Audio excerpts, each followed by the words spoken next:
Okay, can you see the shared screen? Can. Can see, yeah? Okay, good. So let's begin on functions. So I try to summarize it. I hope that I captured all the ideas.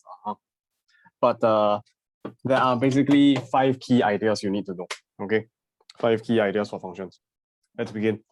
So first one, we break it down, 5 key ideas into 3 analogies and 2 tables. Okay, first analogy I want to give you is called the fruit juice analogy. Okay, fruit juice analogy. Try and remember this name. So let's zoom in. Let's take a look. A function, what is a function? A function is really just like a blender. Okay, it's like a machine. Something goes in to the machine and you produce something. Input and output. Right? You put it in, then you get out something. Right? Then let's say we are trying to produce fruit juice. My audio still connected, right? Okay. Yeah. Yeah. So let's say that you consider what are the things that can fit into the blender. Maybe some sliced watermelon and some peeled oranges. Right? It can fit inside. But how about durian? Can you fit durian inside? Maybe No. if you remove the seed and something. But let's just say that pretend that we don't put durian in, we don't accept durian. Is that okay? Yeah. So you can draw a circle around this, then that will be representing a set that contains all of the things that you can fit inside. Sometimes some things are not allowed inside, right? So that means that it is important to come up with this name for this circle of things that are allowed to be inside the blender, the fruits which are allowed to go in. Then this is a set and it's known as the domain. Is that okay? Assuming that the name of this blender is called G. Yeah. All right. Then what happens if you put watermelon in? You get watermelon juice. What happens if you put orange in? You get orange juice. So all these possible outputs are known as the range R of G. Is that clear? Yeah. This is not to be confused with the other notation in set notation. When we have this guy, sorry, maybe I make it a bit less thick. That was what we call blackboard board. Blackboard board. If you know something called latex, then you will know this. Blackboard board. This stands for all real numbers. Set of all real numbers. All right. Then what about this guy? This is set of all integers. And what about this guy? Do you know what's Q? No.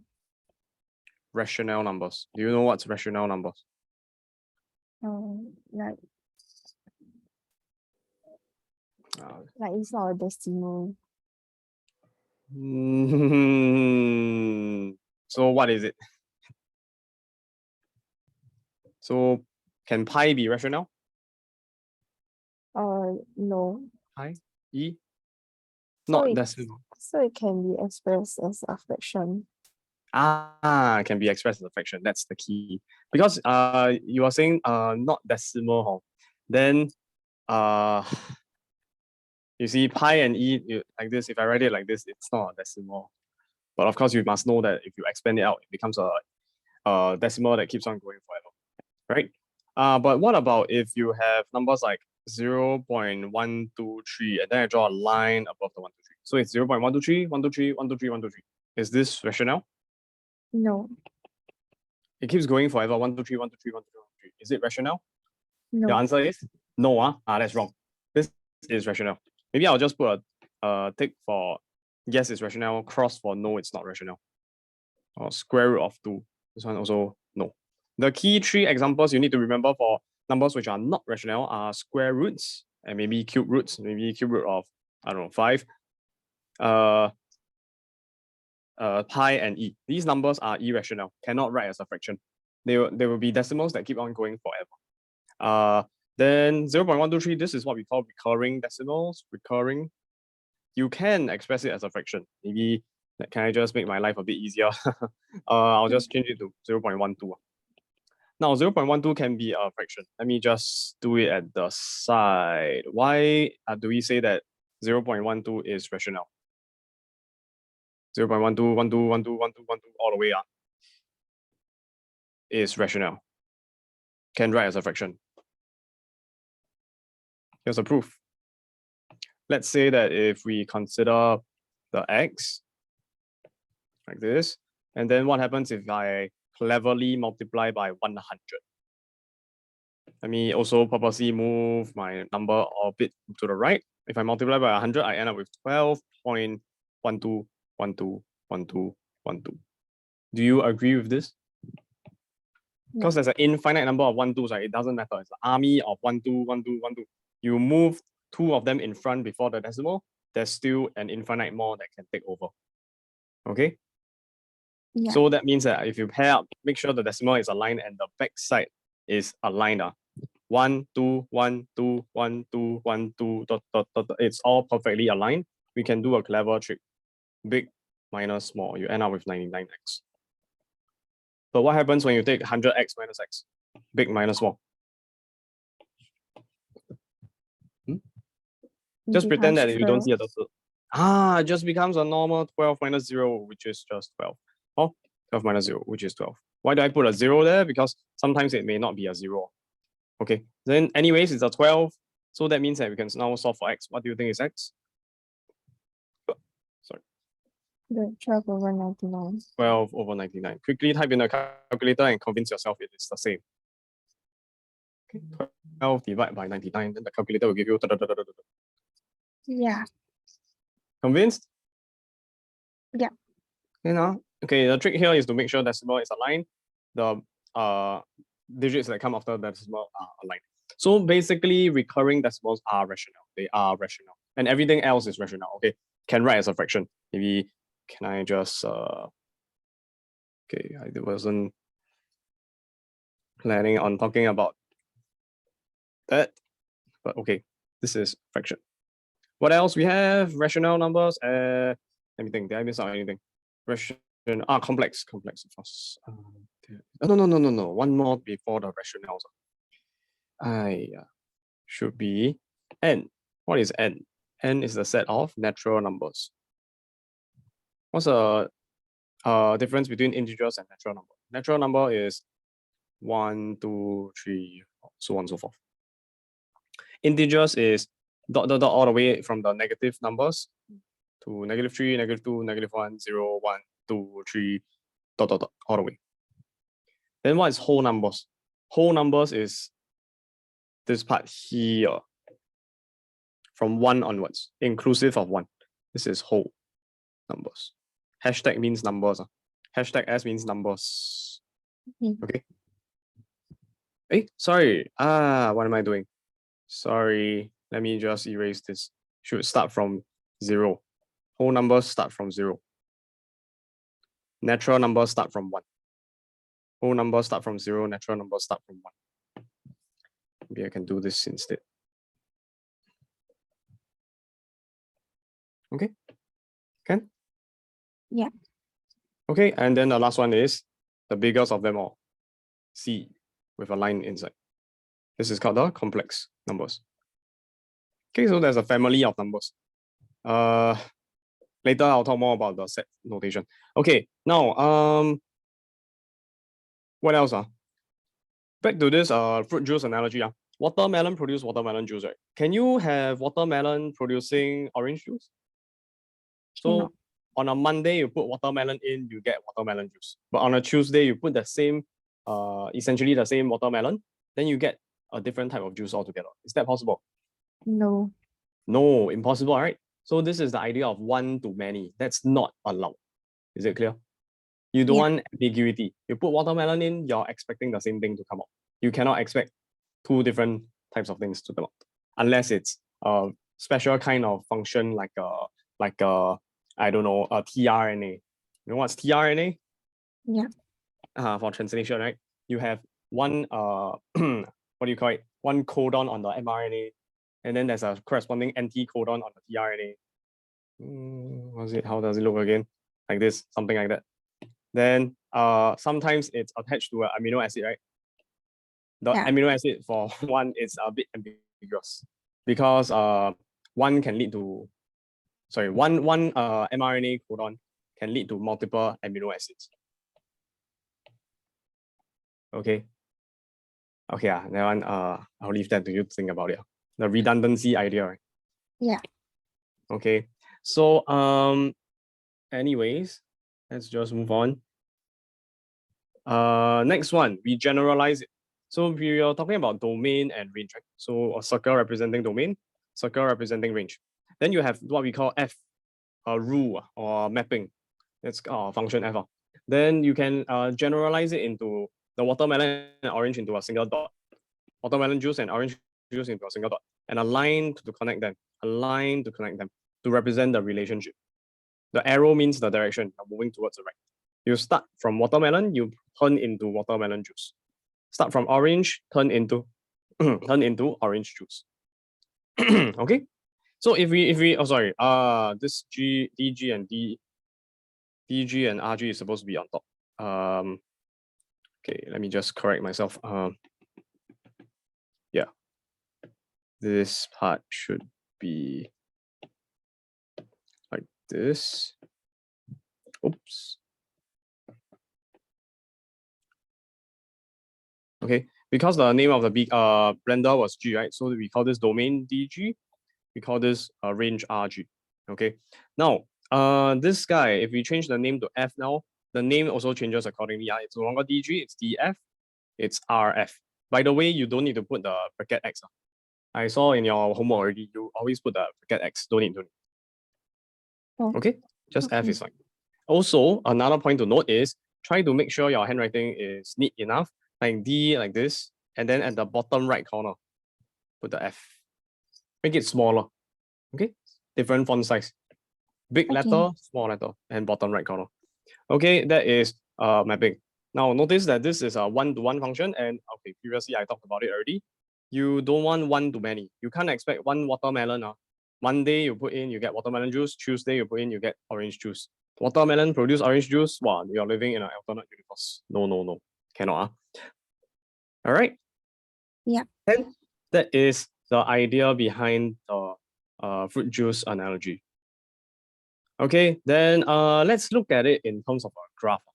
Okay, in terms of a graph, imagine that if we can have an x and y axis representing different types of fruits. Maybe this will be index 1, index 2. Fruit now, index number 1 is called watermelon. Fruit index number 2 is orange.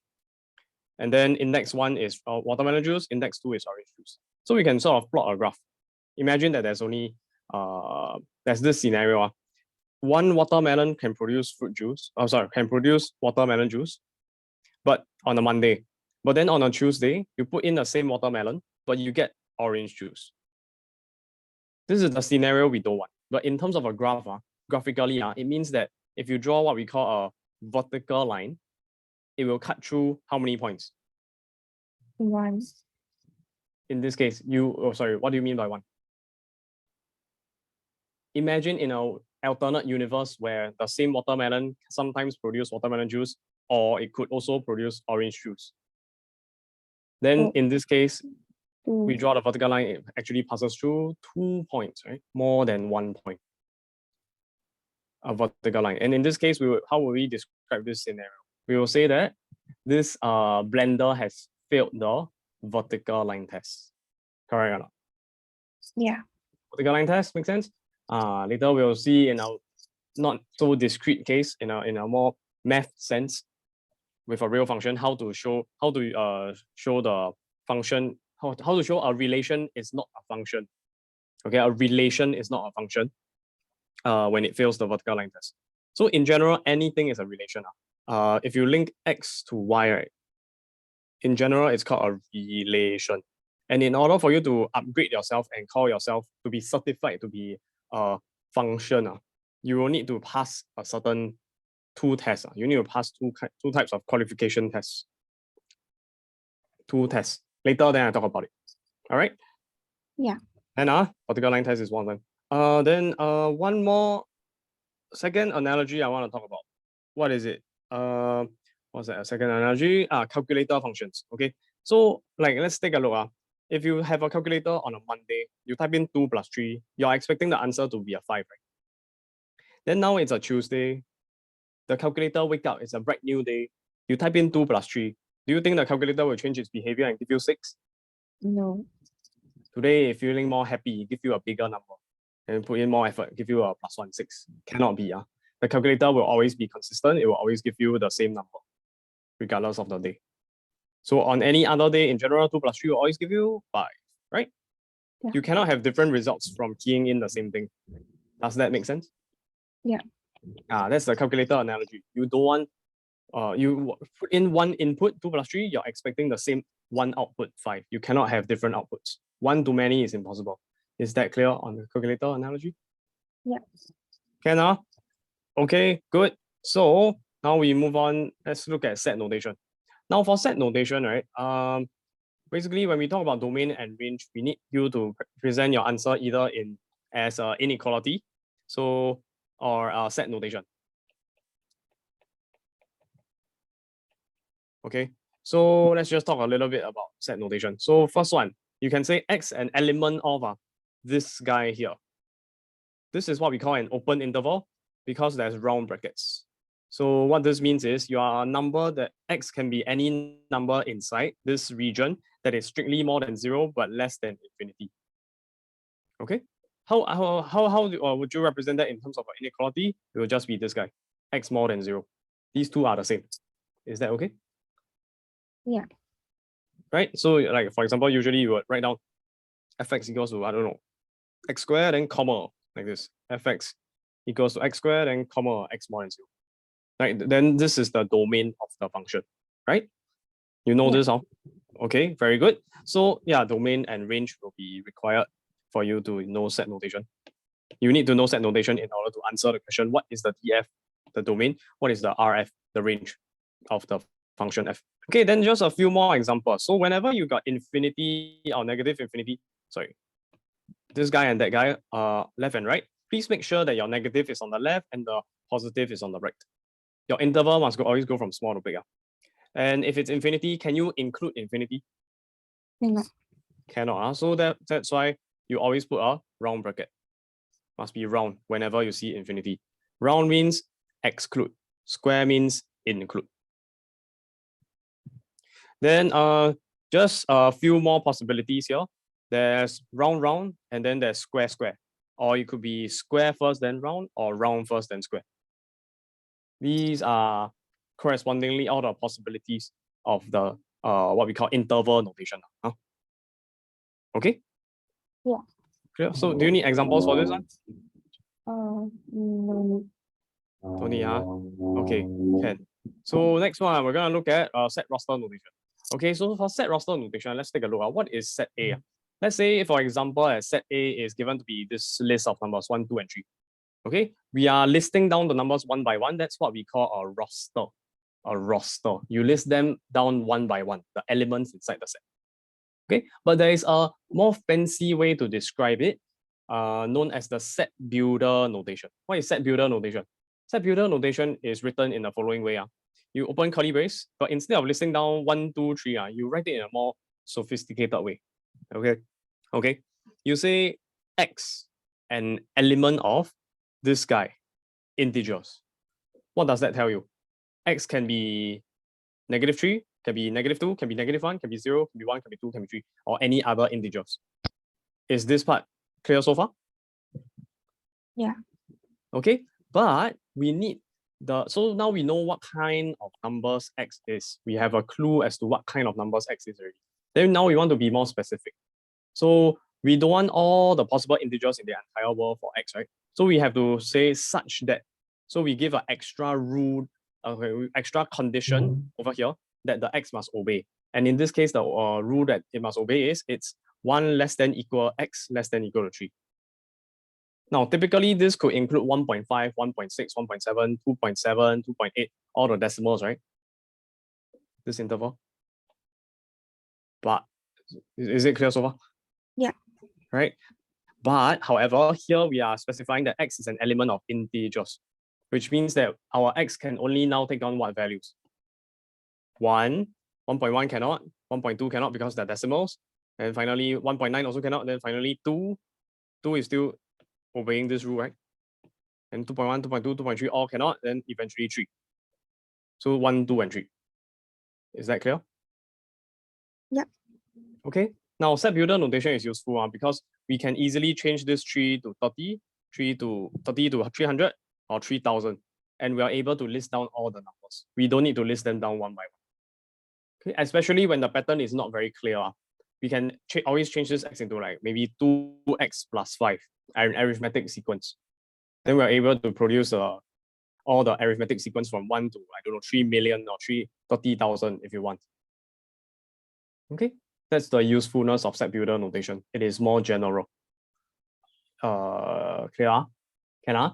So another example here, when we talk about what we call the interval notation previously, we were talking about like round bracket, square bracket, square bracket. We are actually referring to, in terms of set builder notation, the following. Let's take a look. For example, if we have the open interval from -5 to 2, it means that we want all the numbers, all the real numbers in between -5 and 2, but you cannot include -5, cannot include +2. In terms of set builder notation, here's how you read it. It's actually x, which are the elements that will belong inside the set. An element of what kind of number is it? Is it integers or is it real numbers? Here, when you have interval notation, it will always be real numbers, at least in the H2 max context. So it will always be a set of all real numbers, such that the x obeys a certain rule. We don't want just any real number. We want a real number that's such that obeys the rule -5 less than x less than 2. Okay, is this part clear to you? Yeah. Maybe it would be clearer if I draw a number line. Here is -5, there is 2, and here's 0. We actually want open circle, draw a line, open circle, empty circle. These are all the numbers in between the two circles that we want. Okay? Can? Now, can you tell me, now I give you another example. I had a student who gave me the answer to a range of a function g as the following: bracket 5, -1. Then I tell them, no, this is wrong. It should be -1, 5. Can you tell me what's a mistake the student made? The lower limit should be smaller and the upper limit should be larger. Exactly. You put 5, the bigger guy on the left and the smaller one on the right. This is an empty set. This is impossible. If you actually, this would represent empty set. Do you know what it means? If you wrote down 5, -1, in terms of interval notation, what it actually means is the set of all real numbers such that you have this x, it obeys a certain rule. +5 on the left, -1 on the right, and then less than, strictly less than symbol. Are there any numbers that are more than 5 and less than -1 at the same time? No. Don't have. So that means that there are no x values that obey this rule. So what do you think is inside the set now? There are no x that obey the rule. Yeah. Nothing. So that's why this is actually an empty set. Okay. If you decide to accidentally put down 5 on the left and -1 on the right, you're actually telling the examiner, oh, the range is the empty set. There are no possible y values for the function g, which is wrong. Clear? Yeah. Negative, small on the left, big on the right. Okay, and another mistake the student made is this guy here. She gave me the answer as open bracket -infinity and then close bracket. But here they put round on the left and square on the right. What's wrong with this one? Like you cannot include the infinity. You must always do the round. Okay, very clear. Never include. By include, I mean square bracket. The infinity. Clear? Yeah. Okay, very good. Now set notation is done. We can move on to the what have we talked about? I was saying 3 analogies, 2 tables, right? We already talked about 2 analogies. Fruit juice analogy, which brings up the idea of not many to one, you want just 1 to 1 or perhaps many to 1. And what else? We also talked about the calculator analogy. We don't want 1 to many, just to emphasize on that point. And then now we still got 1 more analogy and 2 more tables to go. Right? Hopefully you have a roadmap inside your head, what's going on. So now we're going to talk about the third analogy here. Third analogy here is a treasure hunt analogy. Imagine that you're trying to find one piece, okay? Find a treasure chest here. And then there's a map. Before you try and blindly follow a map, you need to make sure you know that the treasure exists first, okay? So step 1 is you need to verify that the treasure exists first. Okay. Then once you know it exists, then you try and work very, very hard to try and find out to try and dig up the treasure, to find the treasure. Does this analogy make sense? Yeah. Step 1 before step 2. You don't try and blindly, I throw you a map, hey, here got $1 million buried under the sea. Then you dive down into the sea straight away because I tell you it's $1 million. No, right? You try to verify with credible sources first that it exists. Then you try to find it. Does the analogy make sense? Yeah. Exist before you find. Can okay.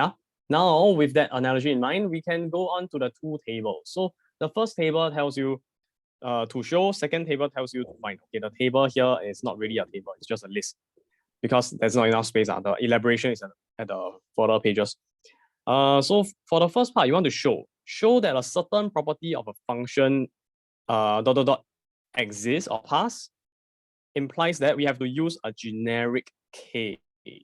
And then if we want to show that a certain property of a function does not exist or fails, you have to use a specific value of k, also known as a counter example.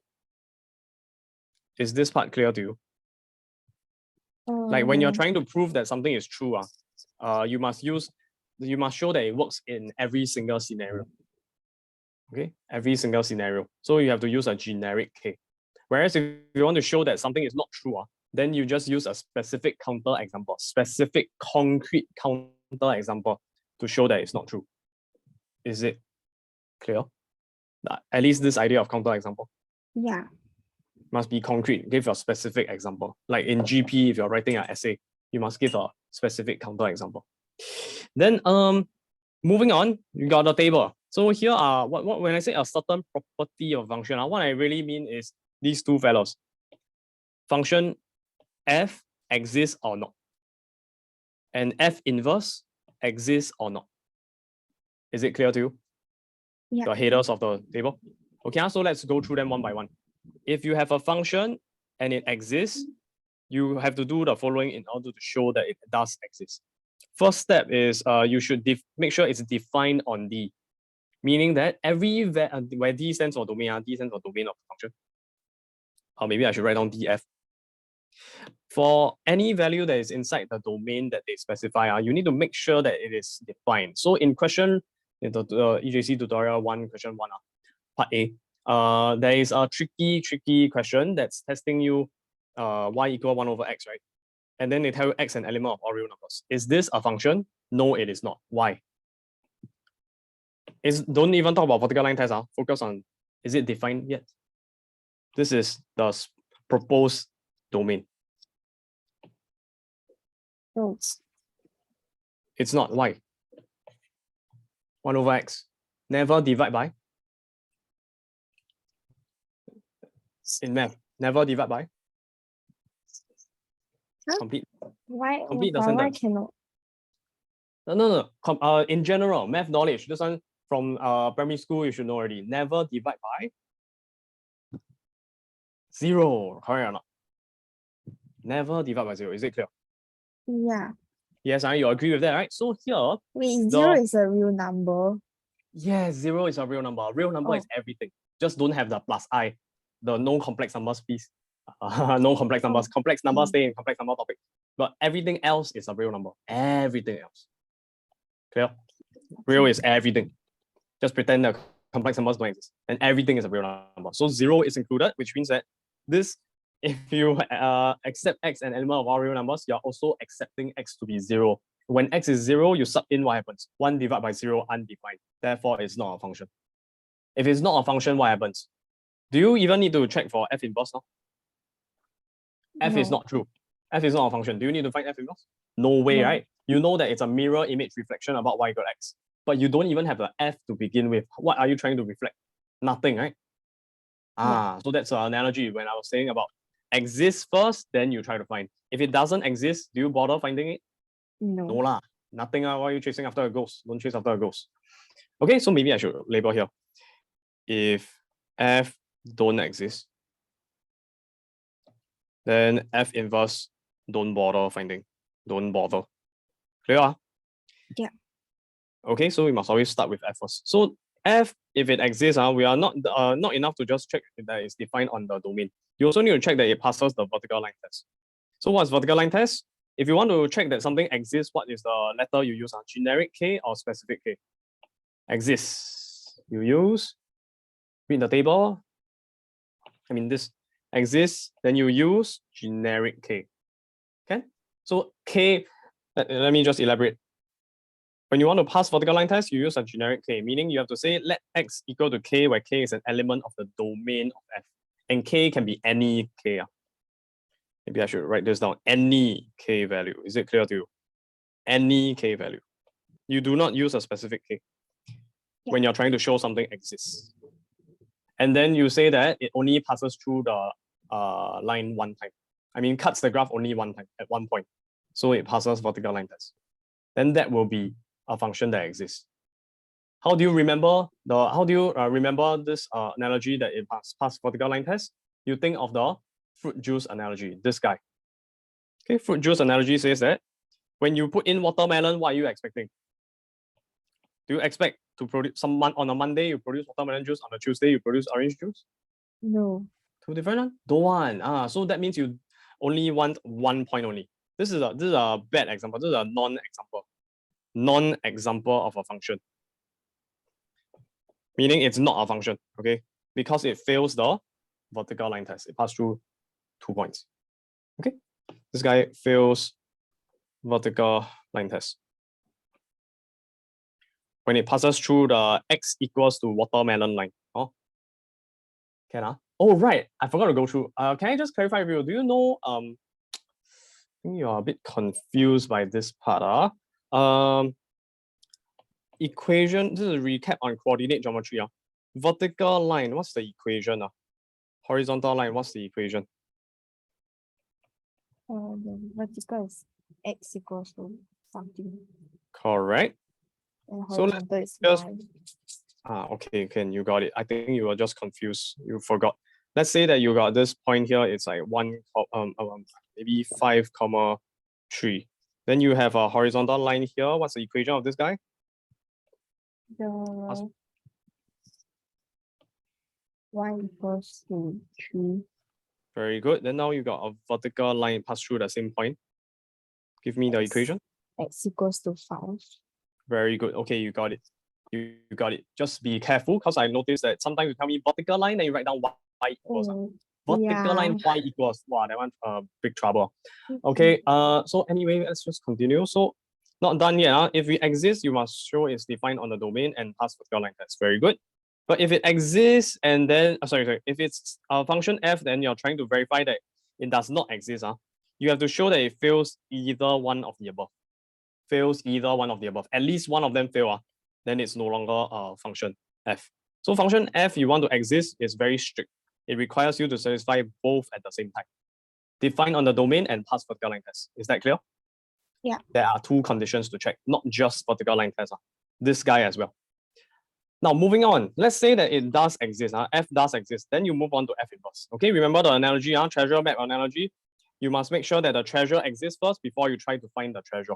So here you're making sure that the F exists first, your treasure, before you try to find F inverse. Can Yeah. So now F inverse, how do you show that it exists? You must just check one thing, passes horizontal line test, which means you want y equal to k, an element of Rf, where k is any k. How do you remember that? Just remember this first line. Exist or pass, you must use a generic k. Okay? Yeah. Now elaborate more on it. And this one got a special thing about F inverse. F is 1, 1. Okay? Special thing, F is 1, 1. Now, if you pass horizontal line test, it shows that F inverse exists. Not just that, you also show that F is 1, 1. So there's like 2 things you can conclude from passing horizontal line test. Is that clear to you? Yeah. Not just showing F inverse exists, but also F is 1, 1. It's a free gift. But of course, it goes the other way around. If you want the F inverse to exist, you can just say that, oh, F is 1, 1. What's the condition required for F inverse to exist? F is 1, 1. That's all you need to say to get a 1 mark. You don't need to say the entire story for horizontal line test. You just need to say F is 1, 1. Oh. Because I noticed one of the questions, NJC, you wrote the whole essay about how to pass the horizontal line test. Don't need, huh? They just require you to say F is 1 mark. Oh, Yeah. okay. Okay, just check the mark allocation. If it's 1 mark, just say F is 1 mark. If they give a few more marks, then you explain the horizontal line test. If they ask you to prove that it exists, that the F inverse does exist, then you have to elaborate the entire horizontal line test essay, mini essay. Okay, then that's for F inverse exists. What if it doesn't? You want to show that it doesn't, then you just have to fail the above, fail the horizontal line test. Okay? Yeah. Can did I mention many to one yet? Oh, right, I think I didn't elaborate on this. So maybe I'll extend my circle a bit for RF. I can have a third point. This one is a mixture of watermelon plus orange juice. A mixture. Now, what are the ingredients that needs to be used to produce this mixture? It will be 2 ingredients, right? It will have to be the mixture of watermelon and orange like this. Is that clear? Yeah. Is that possible? You put watermelon and orange inside the blender, and then you produce 1 cup of juice. Is this allowed? Of course, can, why not? So that's what this really means is you can create a many to one function. Many different types of fruits produce 1 cup of juice. So let me list down all the possibilities that are okay. 1 to 1 is okay. Like 1 watermelon produce 1 cup of watermelon juice. 1 cup of orange juice, 1 orange produce 1 cup of orange juice. That's 1. That's allowed. How about many to 1? Meaning you put many different types of fruit inside the blender, but you just produce 1 cup of juice, a mixture. Can we have that? Of course we can. Many to 1 is allowed. Then how about 1 to many? Is that allowed? So it means you put in 1 watermelon and you produce watermelon juice on Monday. You put in watermelon and then you produce orange juice on a Tuesday. Huh? No. Cannot, yeah. So this 1 to many is not allowed. No, not allowed. Then of course the last one, many to many, also not allowed. It doesn't really make sense anymore. Many to many. Is that clear? Yeah. Okay, so many to one. No, when we talk about inverse function, later I'll talk about it, but you need to flip the direction around. If it is many to one, if you flip the direction around, let me just draw a picture. Many to one would look something like this. You start off with a direction, like the following, this way, right? This is many to one, because there's like 2 inputs that map to 1 output. But if you, okay, I need to draw a circle. Now, if let's say you want to find the inverse, what you're doing is you're going to reverse the arrow. Is this allowed? No. What's wrong?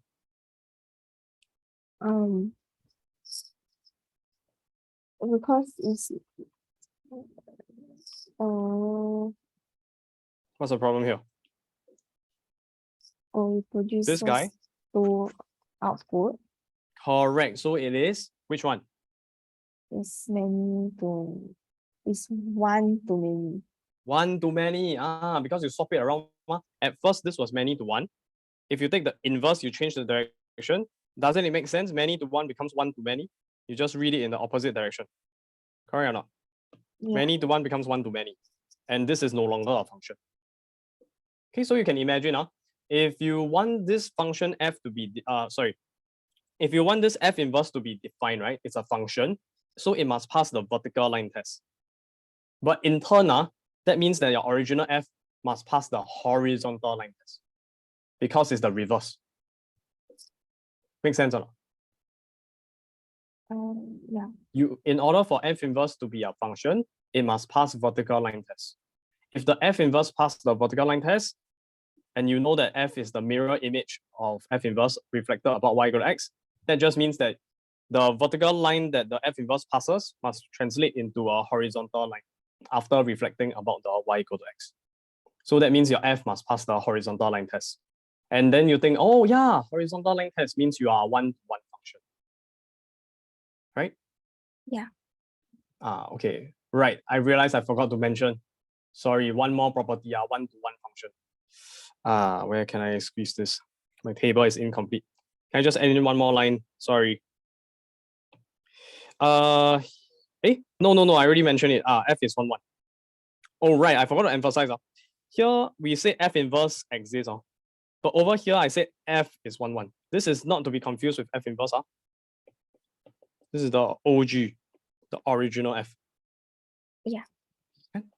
Okay, then now I'll leave you with this summary and let's have a short 5-minute break. You can go and read this first. Okay? I'll come back soon.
Mic test, mic test.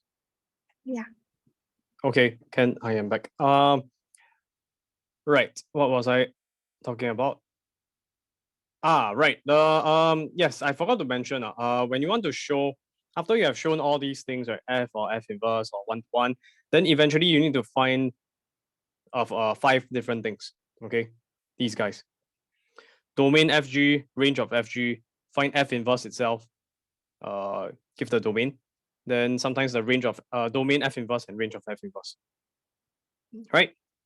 Composite functions as well as inverse functions. Then no space, so I'll talk more about it later. Okay? So summary is fruit juice analogy. It brings up the idea of domain range idea and its well-definedness. For a well-defined function, you can be 1 to 1, you can be many to 1, but you cannot be 1 to many. For the calculator analogy, it's to reiterate that the idea that 1 to many is a bad idea. 2 plus 3 must always give you 5. On a Monday, on a Tuesday, on any other day. Right? What else? We also want the treasure hunt analogy. It tells you that you must show that something exists first before you try to find it. Exists first before you try to find something. And then for the two tables, right? Two tables. Table 1, it tells you what are the 4 scenarios for existing or not existing. And a bonus fact is that for passing the horizontal line test, this part here, you remember the top right corner? This one? Top right corner of the table? Special bonus fact is that f is a one-to-one function. Okay? F is a one-to-one function. And then for table 2, you want to find 5 different things that will be elaborated in the pages below. Brings up the idea of composite and inverse functions. Okay? Can? Can, moving on. I will send you the file if you cannot finish copying.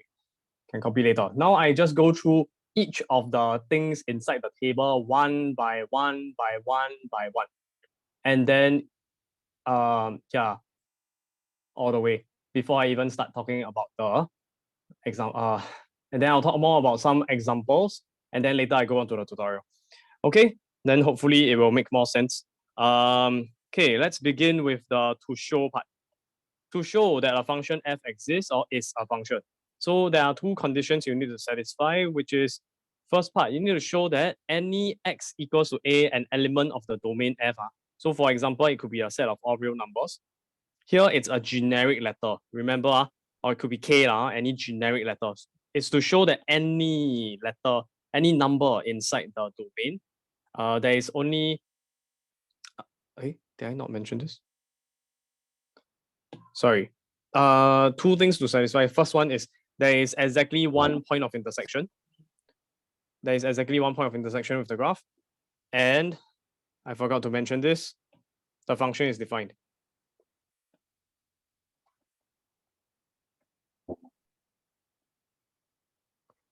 For any x inside the domain of f.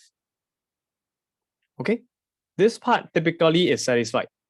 Only in very rare questions then they will ask, which is like the EJC tutorial question 1 part A, the 1 over x one. Very rare, very rarely will you have to care about this, whether the f is defined for any x and element of domain of f. If you recall the table, this part here, defined on df. This one is quite rare. Usually they won't test you. Usually they only test you on passing vertical line test. Okay? Okay. Okay, that's the first point, right? The top left corner of the table, that to show that the f exists. Now we move on to function f. It does not exist, so or is not a function. How do you show that? How do you show that? So okay, maybe I'll put brackets around this. This one typically not needed. Typically not needed. Any x. Now for number 2, we want to show that it does not exist or it's not a function. There are 2 ways to do it. First way is to show that it fails the vertical line test. So you can pick a specific. Remember, when you're trying to show something fails, you must pick a specific counterexample. Yes. So you have to say, like, for example, x equal to 5, a specific number, which is inside the domain of the function. It's not fair to the function if you say, no, you are not a function because you don't have $1 million. It doesn't make sense. $1 million doesn't belong to the function. If that kind of makes sense. Not really. Yeah. Yes, no, yes, no. Must be inside the domain when you're picking a counter example so that it is fair. Then you must show that with this specific example, it still fails the vertical line test. The line x equal to 5 cuts the graph more than or equals to 2 times. Just specify the number of times. But in general, you want more than or equals to 2. More than 1.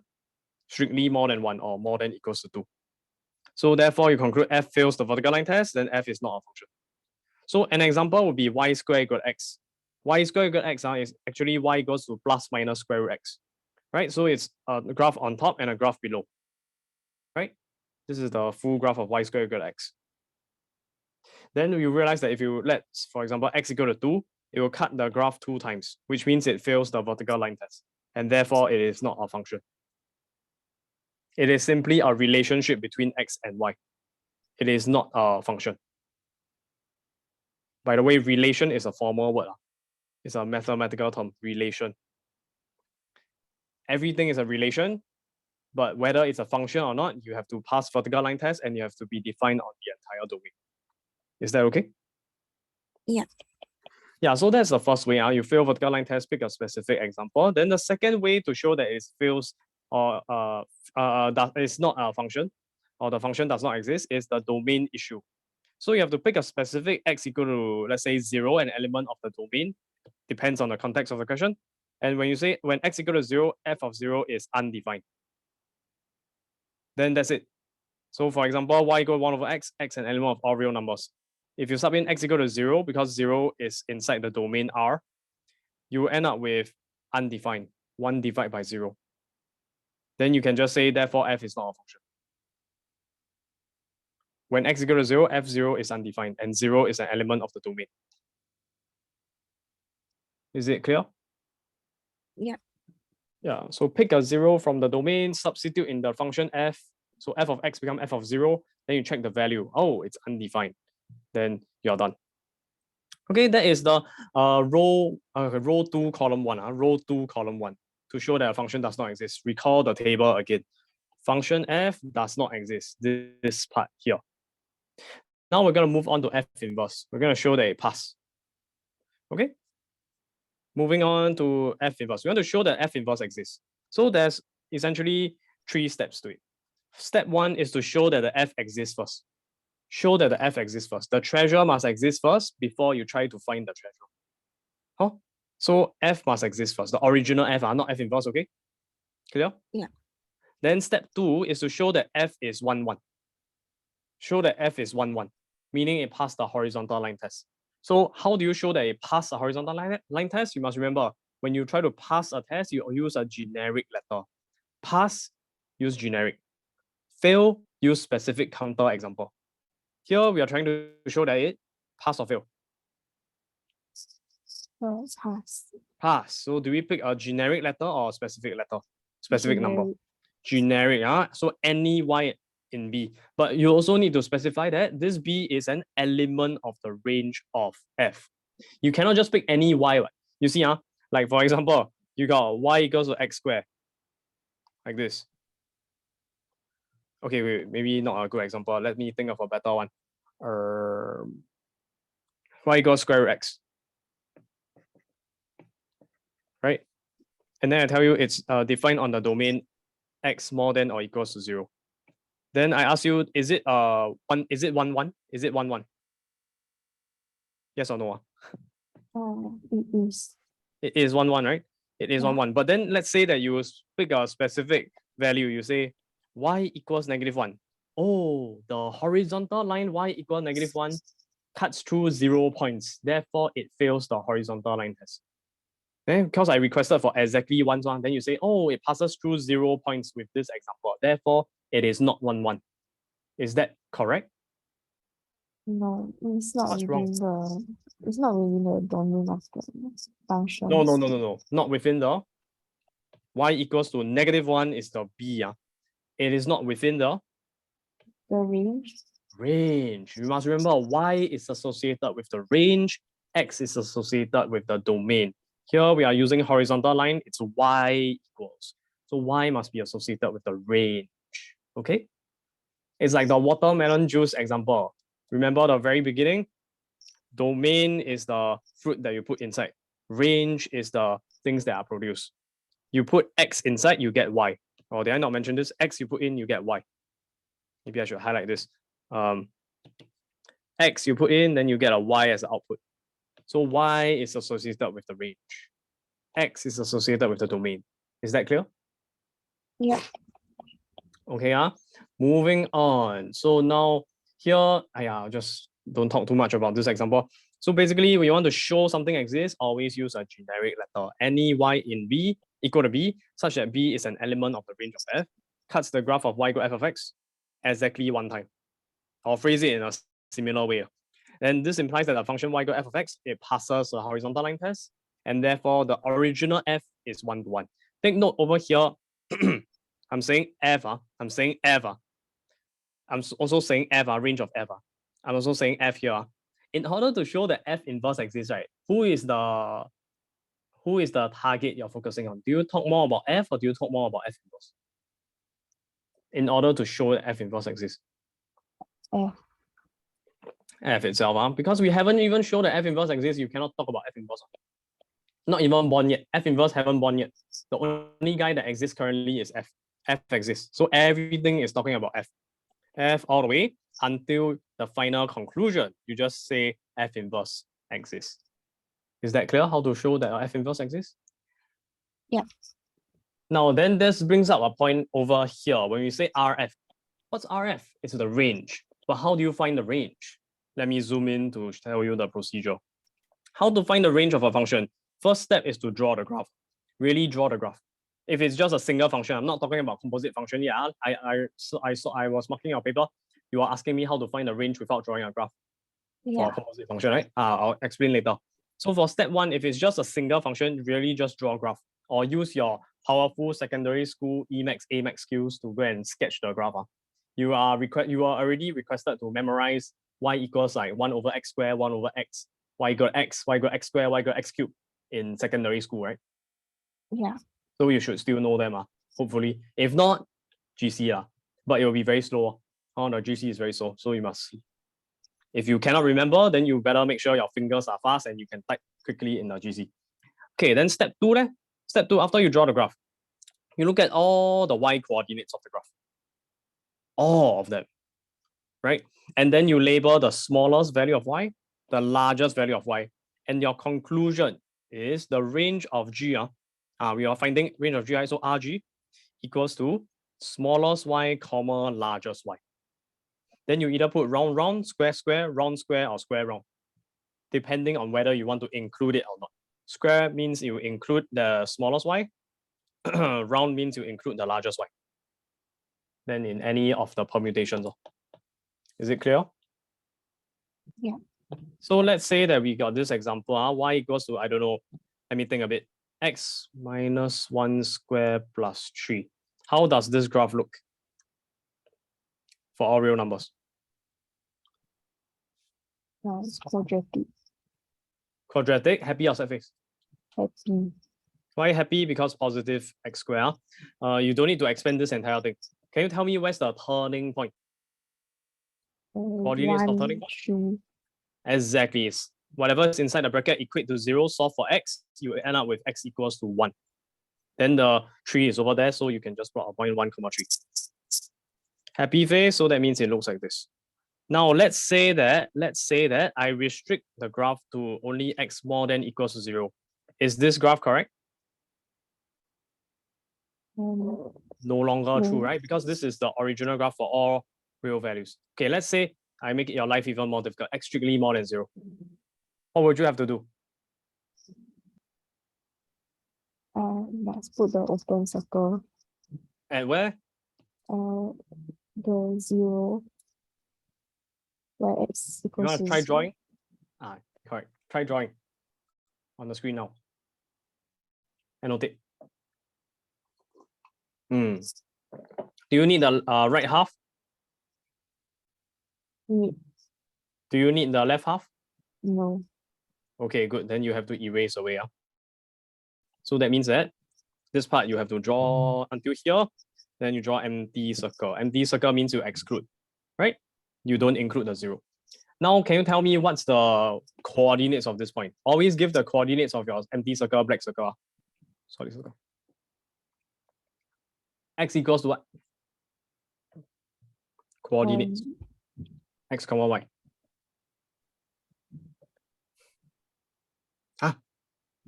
No hesitation. This one should be 0, right? Should tell me the 0 first. Then after that, you sub in, yes, it's a 4. Okay, so now follow the procedure, how to find the range of G. Step 1, draw graph, draw already using GC. I am a GC, I'm a human GC. Step 2, you look at all the y coordinates. So what are all the y coordinates? You see all these different points, infinite number of points. Of course, you're not going to list them all down now. Just list down the critical ones, specifically smallest y, largest y, and then you make a conclusion. Can you tell me what's the smallest y? Do you some of my students tell me, oh, I find smallest y. I just read from left to right. Then I see the leftmost must be smallest. Because x is the smallest, so the y must also be the smallest. So therefore, I conclude 4 is the smallest y. Right? Is it right? No, like the minimum point is the smallest. Correct. Very good. It should remember, you tell me yourself, the smallest y is the minimum points y coordinate. This fella here, the 3. How about the largest y? The graph keeps going upwards, upwards, upwards, upwards. So largest. Infinity. Infinity. Very good. Of course, please don't write this down. This one is scratch. Equal infinity is not allowed in math writing, technically, but I think for exam purposes, it's perfectly fine. Then let's just call this function fx. So we will say if it's fx, you contextualize. So you put capital R, then on the bottom right corner, you put a little f. If this is h of x, then at the corner, you instead of putting f, you put a h. Instead of f, you put a h. Is that clear? Yeah. Can so RH equals what? Round or square? Oh, some of my students say here, because there's no equal sign, therefore must be round bracket. Correct? no. Leftmost one, you start from leftmost here also left. Then I see empty circle, then I just put round bracket. Empty circle, round bracket, you say I say correct or not? Wrong. Wrong. What's wrong? Because the function exists at that point onwards. Which point? So maybe you tell From- me the numbers to put first. What, comma, what?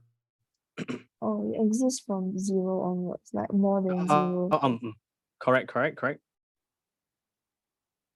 So it's not inclusive of Not inclusive, so round bracket. no, it's inclusive of 3 bracket Inclusive. infinity. Then inclusive. Okay. No, Correct? it's round bracket for the infinity. I very stressed during exam. Then I see infinity, I write down infinity first. Never mind, I'll just put down. No time during exam, just put down first. Then I put down infinity, comma 3. What's wrong? The lower limit is larger than the upper limit.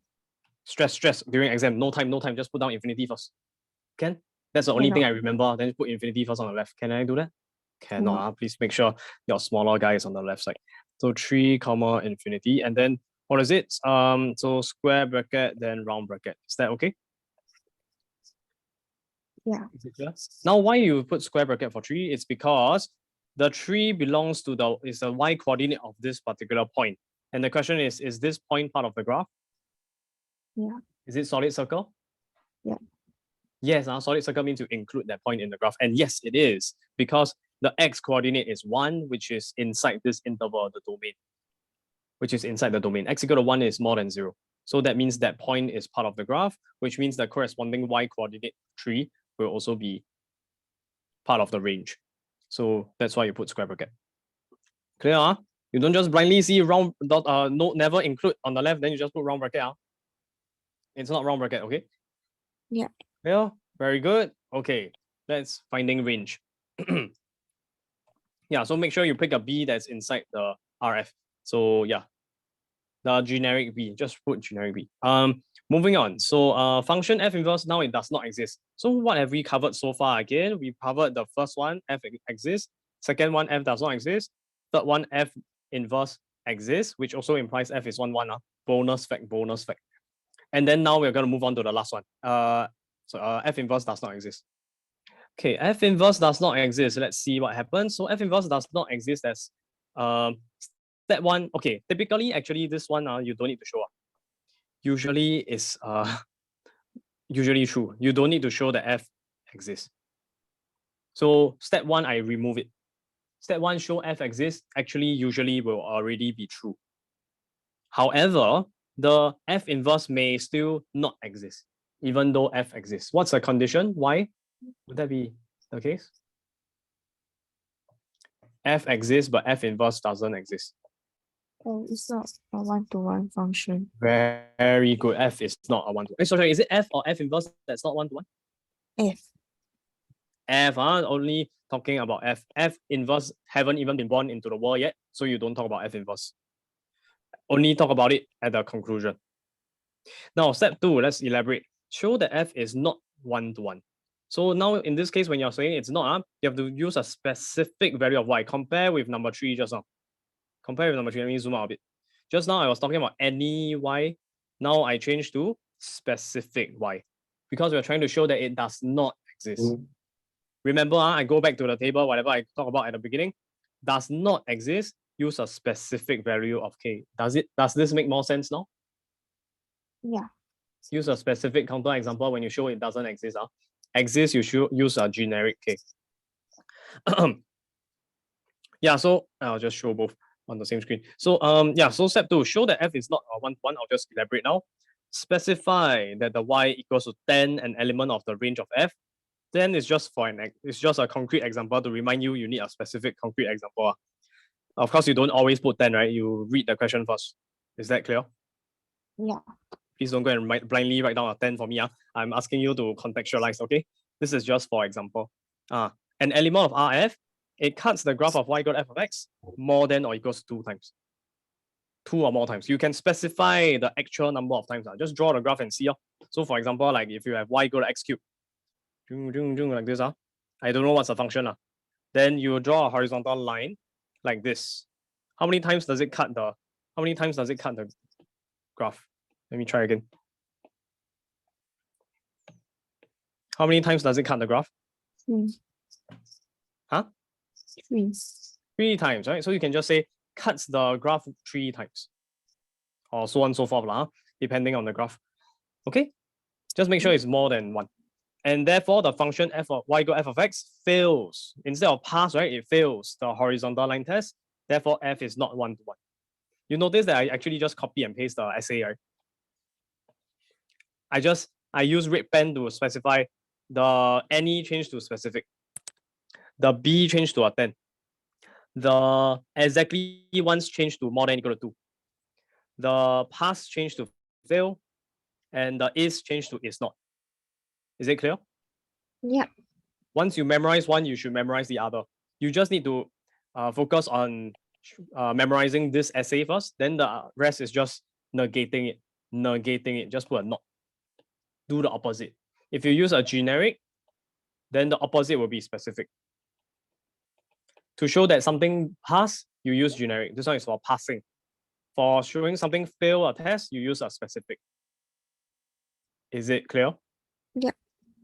Can good. So you don't need to memorize so much. Memorize one and you get the other for free. Just say, oh, opposite, opposite. But you must know what's the opposite. Look at the table again. Opposite is this first 2 lines. Exist, you use generic K. Not exist or fail. Okay, exist or pass, you use generic. Not exist or fail, you use specific. Is it clear? Yeah. Emphasize many times already. Hopefully you can remember because you made that mistake many times in your first 2 questions. Okay. Can also recap, cover up. Let me ask you again. When you want to show that something passed a test, pass horizontal line test, pass vertical line test, do you use generic or do you use specific? Generic. When you want to show, very good. Then when you want to show that something fails a test, do you use a specific or do you use a generic? Specific. Very good. Okay. So to show that a function exists, f exists, what are the 2 things you need to show? Must show that it's a function. Yes. What are the 2 things you need to show that? So no, I'm not talking about f inverse. I'm saying to show that f itself is a function, what are the 2 conditions you need to specify? The like it cannot be like it must be defined for all the values of x. Like it Inside cannot the domain. have like Good. asymptote. Good. Second point, let's define on the entire domain. Define on df. What's the next one? It must pass the vertical line test. Very good. So vertical line, x equal or y equal? X equals. Okay, you want to pass a test. So do you put x equal to a specific example 10 or do you put x equal to k? X equals to k. K an element of what domain? K an element of what set? DF or IF? Uh, We're talking about X, right? X is always related to oh, domain or range. X is the domain. X element of domain F. Okay, I think this part not so clear. Let me show you again. Or in this case, I use A. X element of A, element of domain F. Okay. I must test you. Check your memory, whether you can remember or not. Okay, then what was I have at so far? I talked about F exists. Now how about if you show F does not exist? Must use the specific. Use a specific value of K, right? So, Yeah. but the K, the value, let's say for example 10, it must still be an element of the domain, because we're talking about vertical line test, X equals. Very good. So now for F inverse, if you show that the F does not exist already, do you need to show F inverse exists? Don't need. Why? What's the analogy I gave you? Because if it doesn't exist, then you don't need to test already. Correct. The treasure hunt analogy, remember? The treasure chest? Yeah. The treasure chest? No? Does it? Is it not Yeah. useful? Treasure chest, make sure that it exists first before you go on a wild journey trying to find the treasure. So F must exist first, then you try to find F inverse. Okay, so now F inverse, I'm imagining the table. F inverse, now we are focusing on this part. If F exists already, then now we want to figure out these two. Let's say that we want F inverse to exist. What do you have to do? F inverse exists. Oh, must pass the horizontal line test. Okay, very good. Pass horizontal line test. Do you put so what line do you put? Is it X equals or Y equals? It's y equals to k. And what's so special about K? K must be within the range of the function. Very good, not the domain, element of the range of the function. Is it range of F inverse or range of F? Range of f. Range of F, I go back to my table again, R of F. I always talk about F, not F inverse. Is it clear? F inverse haven't been born yet, so it must be a F, not F inverse. Okay, then what's a special conclusion after you pass horizontal line test? Special bonus. It's a one-to-one function. It's a F or F inverse? F is a one-to-one function. Original function F. Do not talk about F inverse. F itself is the one-to-one function. Bonus only special to horizontal line test. Vertical line test, no such bonus. Only for horizontal line test got a special bonus fact. Go back to table again. Special only applies to the row 1, column 2. F inverse exists. Okay, then now if you want to show F inverse does not exist, what do you do? Must do the horizontal line test, then you show pass or fail? the Pass or fail? Fail. So what's so special about failing? Do you still use generic K or do you use specific K? No, you must use a specific value. Specific value must be an element of the range of the function. the range. Remember the y equals square root x example. You don't go and pick a y equal -1, totally irrelevant. Totally irrelevant to square root x. Square root x only talks about the range is only from positive or 0 values of y. You don't go and pick a negative and show, oh, it does not cut the graph at least, cut the graph exactly one time, therefore it's not 1. That's not true. Okay. Remember this example must be an element of the range. What else? Okay. Then in order for you to pass horizontal line test, you must cut how many times? 1. In order to pass vertical line test, you must cut how many times? 1. Exactly. Both are 1. So it's easy to remember, right? Yeah. And okay. Then now finally we can move on to function FG, composite function. So what is a composite function? You must understand that, like, for example, you can take the let me think, square root of the sine of x. This is, maybe you can think of it as two functions. It's f of g of x. The outer function fx being square root x, inner function gx being sine of x. Let's just ignore the domain for now. How do I remember this idea? How I remember, yes, I noticed you draw a staircase example, is it? A staircase, something like that. I'm not sure what's going on. Yeah. How looks like a digestive tract. Oh, okay, must go in like this. How I think about it is like it's like a Pac-Man. You see, there's a small X, then there's the Pac-Man that's eating the X. So the size of the mouth is like the domain of your inner function G. Okay, the first Pac-Man's name is G. Then whatever it eats in the mouth, it will eject out from the body, or whatever, or the size of the entire G will be the corresponding range of G, right? Now, this range of G, which is essentially the output of G, it will be fed into the mouth of the second outer function. Let's call it F, the second Pac-Man. This second Pac-Man has a larger mouth, that's why it can fit the G inside. Does that analogy make sense? The size of the second Pac-Man's mouth must be big enough to eat G. Yeah. Can, right? So in other words, G, you feed in the X, you get a range of G. It must fit inside the mouth, fit inside the mouth of the outer function F, which is the second Pac-Man. And the size of the mouth is again the domain, but this time is domain of F. So what this really means is the range of the inner function must be a subset of the domain of the outer function. Is that clear to you? Yeah. And also, can you tell who is outer, who is inner?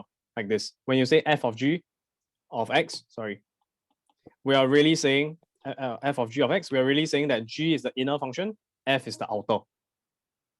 Is that clear? Yeah. G is the inner, F is the outer. Maybe I'll write down at the corner, inner, outer. Okay? Can So your step one to show that the FG exists is just range of inner subset of domain of outer. Range of G subset domain F. Okay, good. That's all. Only step one step to show that the FG exists. Can Yeah. Right. To show it exists is not to find. Maybe I should upgrade my table. Sorry. And FG exists. R inner subset domain outer. So RG subset domain F. Let me just write that down.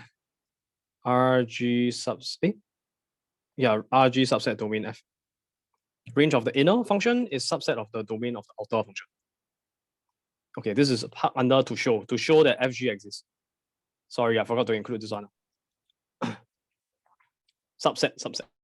Okay, so now moving on. So next one, we're gonna move on to all the finds already. To find what? We want to find domain FG, range of FG. Then after that, we talk about the F inverse function. How to find the inverse. Then after that, we talk about the domain of the F inverse and the range of the F inverse and a geometrical relationship between them. Reflection, you already know all this. Then after that, we are done. We move on to examples. Okay, let's quickly go through. So to find the domain FG, you need to memorize this. The domain of the composite function, what we call the composite function, F of G of X, is just the domain of the inner function. Is that okay? Yeah.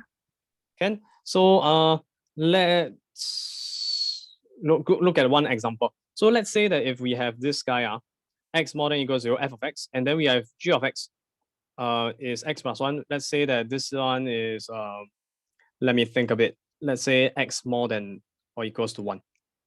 Then in this case, f of g of x is square root x plus 1. Do you agree with this? Yeah. Then what is the domain D of fg? It is simply the domain of the inner function g, which is actually equal to? X is more than or equal to 1. But in terms of interval notation, it will be square bracket 1, comma, infinity. Comma, infinity, then round bracket. Is that okay? Yeah. Because the D or G is like that. Yeah, so that is how you find the domain of a composite function. Very simple, just inner function. How about range of fg? So this one, there are two methods to do it. First method is to get the rule of f of g. So in other words, like in this example, you got fx, square root x, got x plus 1, you combine together, you get square root x plus 1. Then you type this entire function into the GC.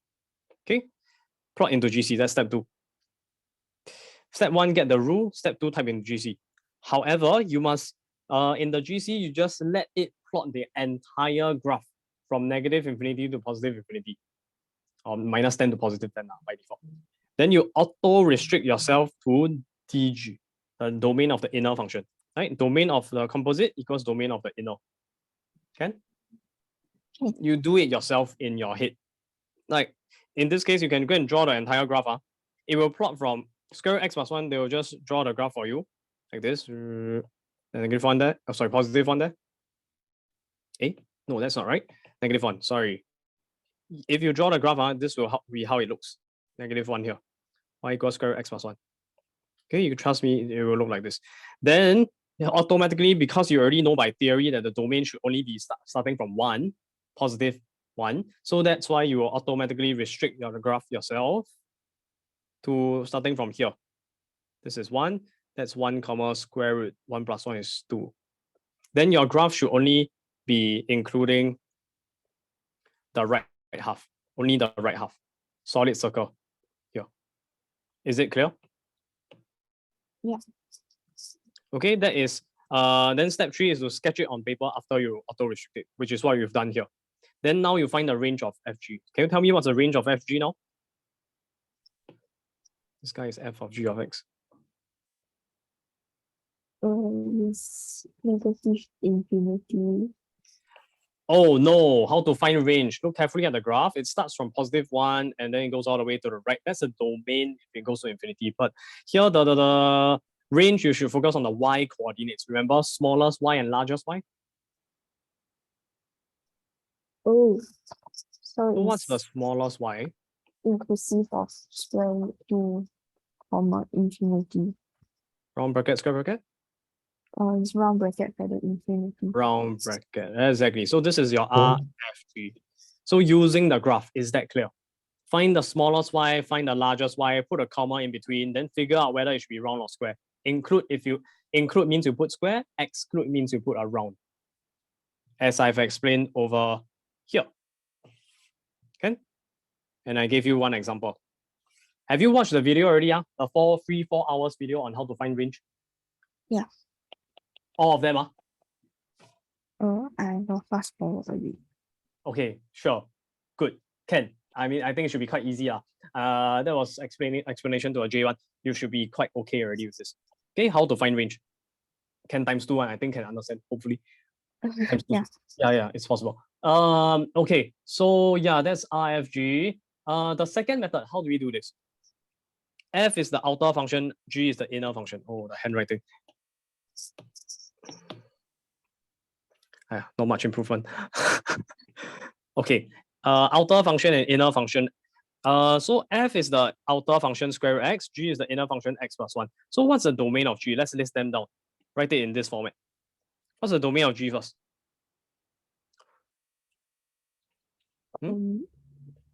Over here. This is the example, the starting point. This is given by the question. What's the domain of G? It's inclusive of y. So what would you write here? So yeah, let's write it down as 1 comma infinity. Then square bracket, round bracket. Is that okay? Yeah. Now how do you find, you are asking me, right? How do you find the RFG without drawing the graph, without drawing this graph? Here's how you do it. Method 2. First method, now is second method. Second method, maybe I can present it a bit nicer. Okay, let me try. This is y equals f of g of x. Oh, this is very messy. Wait a minute. Let me just modify this a bit. I'll put this here. Then this guy, I'll shrink it down.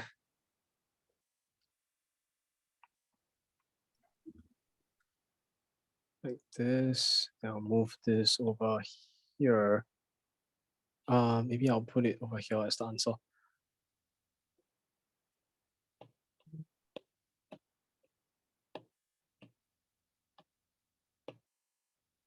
Now, how do we reach this answer without drawing the graph? Here's how we do it. First, you must draw the graph of f of x and g of x separately. So under second method, let me just bring it down a bit. If you watch the video, I should have went through this already. Did I not? Yeah. Okay, I'll just explain again. So let's take a look. So what you should do is to draw both graphs first separately. Yeah. So let's draw the graph of square root x. It looks like this. I mean, after you practice a while, it should be memorized in your head already, how it looks. Okay, that's for x more than equal to 0, right? Yes? Maybe I should label equal fx to remind myself. And dotted line is just for aesthetics. You don't need to draw that. The next one is x more than equal to 1 for x plus 1. How would you draw this graph? So I hope you know how to draw y equal mx plus c. Y equal x plus 1 just means gradient 1, y-intercept 1, right? Yes, no, yes, no? Yes. Yes, say it confidently. Yes, yes, I know this. Okay, g of x. Then you want x strictly more than or equal, more than or equals to 1. What does that mean? It means your x must only start from 1. So does it mean you only start from here? Start from here, right? 1, I see 1, then I just put 1. Correct or not? Then put straight in. What's wrong? What's wrong? No, man, I see 1 here, then here is also 1, then just start from 1. What's wrong? It's the domain, not the range. Very good. It is the x, it is not the y. Here is the y equals to 1. Not relevant at all. So we should be focusing on, if I just erase all this, I'll just redraw the graph, but I need to identify, this is the point where x equal to 1. The corresponding y is 1 plus 1, which is 2. Oh, so that means that I shouldn't even bother with just erase this. This part here should be erased, okay? Can you see the white color part? I'm trying to erase away. Can see or not? This part shouldn't be there. Gone. Then you just need the solid circle at the 1, 2, and then all the way up. That's all. Is that clear? How to draw the graph of y equals g of x? Yes. Yes, very good. Then now question is, what is the R of G? Maybe a good practice is always to write this down. Oh, I need more space. DF equals to what? RF equals to what? DG equals to what? RG equals to what? Okay, let's list them all down one by one. DF in this case is x more than or equals 0, so square bracket 0, comma infinity. Range, if you look carefully, smallest y is what? Biggest y is what? You look at the y.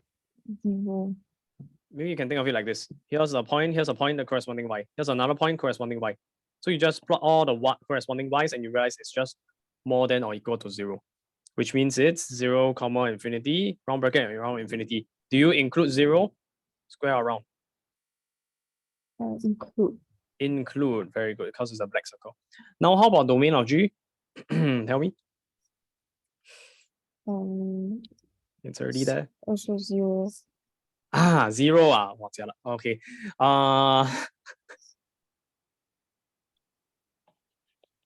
What's the domain of G again? 1. 1, Infinity. not 0. 1, comma infinity, round bracket, square or round bracket around 1.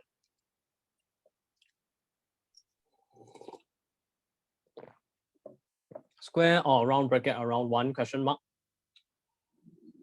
It's square. That was the question. Square, okay, good. How about range? It's round bracket. Round bracket. How to find range again? Look at the graph. R of G. Find the smallest y, then the largest. Is round bracket. So it's infinity, you're saying? Like this? Oh, I thought you were asking about the... Oh, no, sorry. I meant as in, what is the entire range? Tell me the entire answer. R of G, the entire thing. Is inclusive of 0, then infinity. Like this? R of G is 0 to infinity?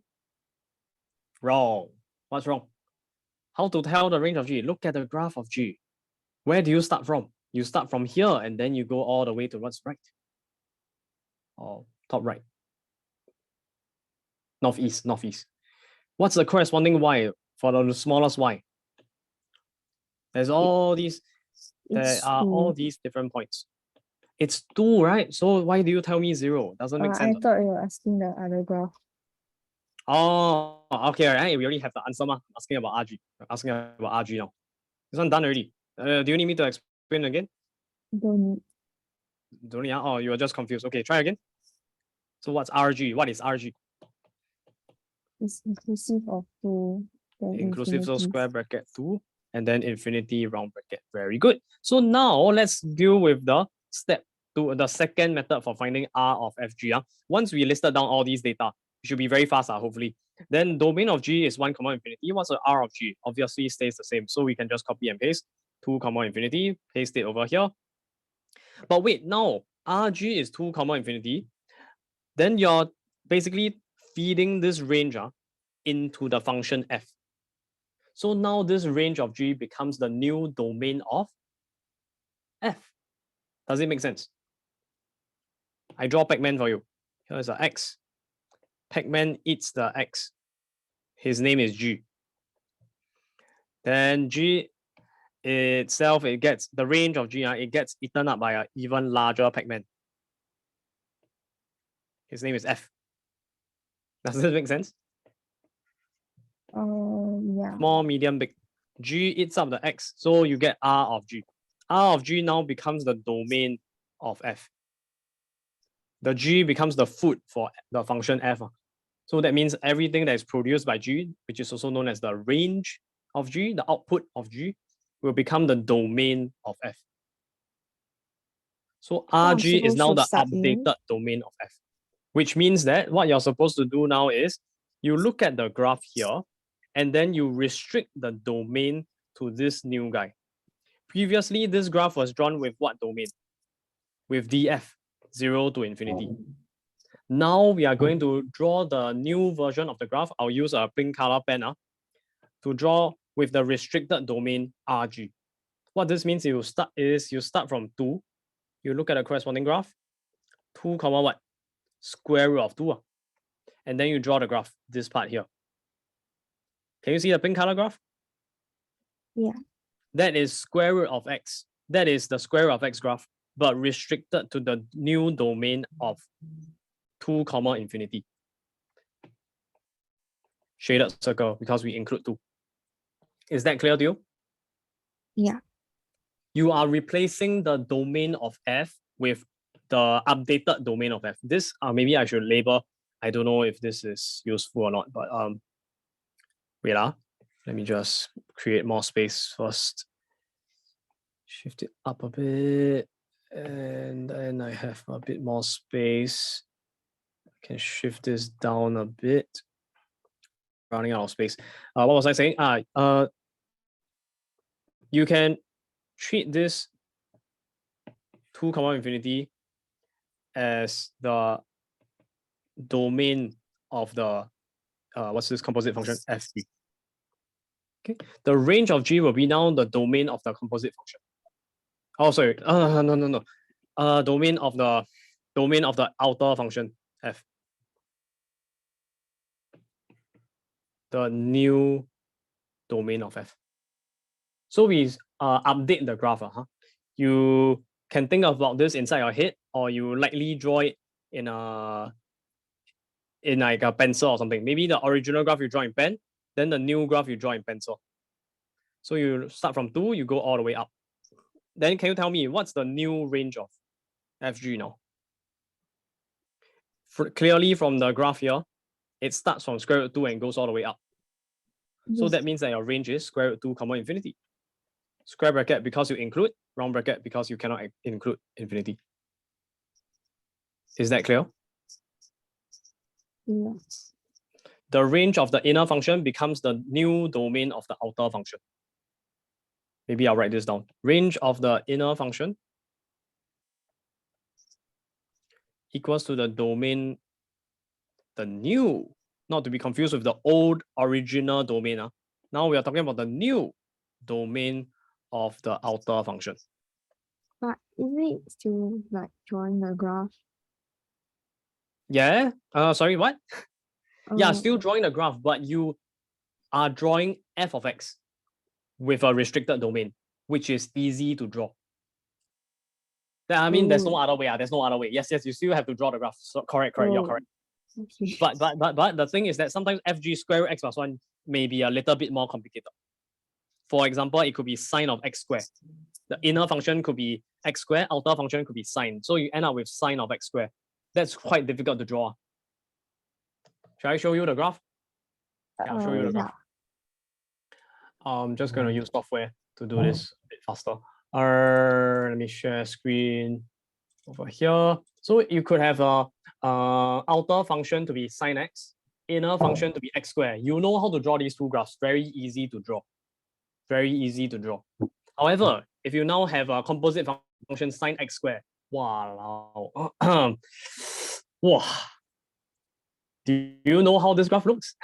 At the start, it's like this, and then suddenly it becomes. Have you seen this graph before? No. No, right? Exactly. So so yes, you still need to draw a graph, but at least with this method too, you can avoid drawing sine x squared. Of course, if you have a GC, then yes, I can go ahead and copy the graph. But if there are any asymptotes, you may not be able to catch them because of the quality of the graph produced by a GC. So actually, method 2 is a stronger method that's always guaranteed to work. It's just you need to think a little bit more. You have a restricted domain on the inner. So you have a restricted domain on the outer function. Can I like input it into the GC? Yeah, you can As the input this into a window. GC.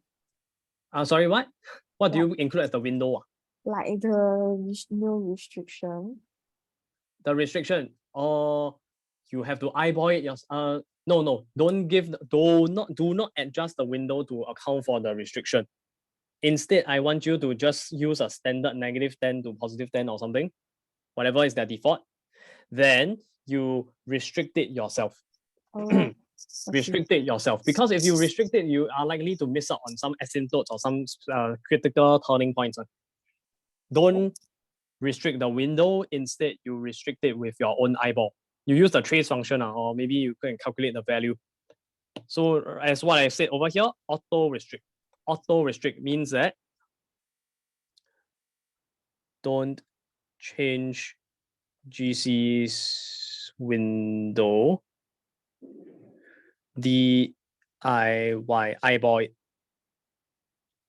By eyeball it, I mean you just look at it yourself. So what do I mean? Let me demonstrate first. Have you copied down the notes? Yeah. Yes. Okay. Let me just demonstrate. Hold on a second.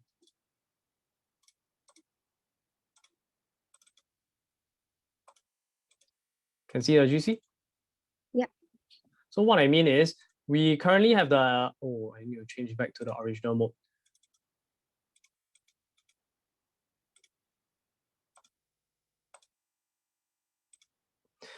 We have square root x plus 1, right? That's your FG. Or do you want to use method 2? Maybe method 2 is better. We'll just draw square root x ourselves, right? Yeah. And window is the default setting. I'm just going to press zoom and Z standard number 6. Z standard. Then just give me the graph, blah, blah, blah, whatever it is. Then what I mean when I say auto restrict is you go and auto restrict yourself. You know the updated domain of the outer function. This is square root x outer function is 2 to infinity, right? 2, infinity. So you just need to second calculate, then value, and then press x equal to 2. And then you realize, 1.4142136. Decimals, not so professional.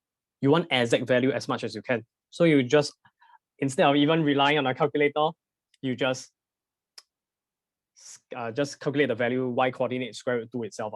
1.4142136, that's the estimated value of square root 2. That's using second method. You auto restrict it yourself. Don't need to restrict the domain, restrict the window. Just keep it as the standard -10 to 10. Okay? Keep it as a standard -10 to 10. Is that clear?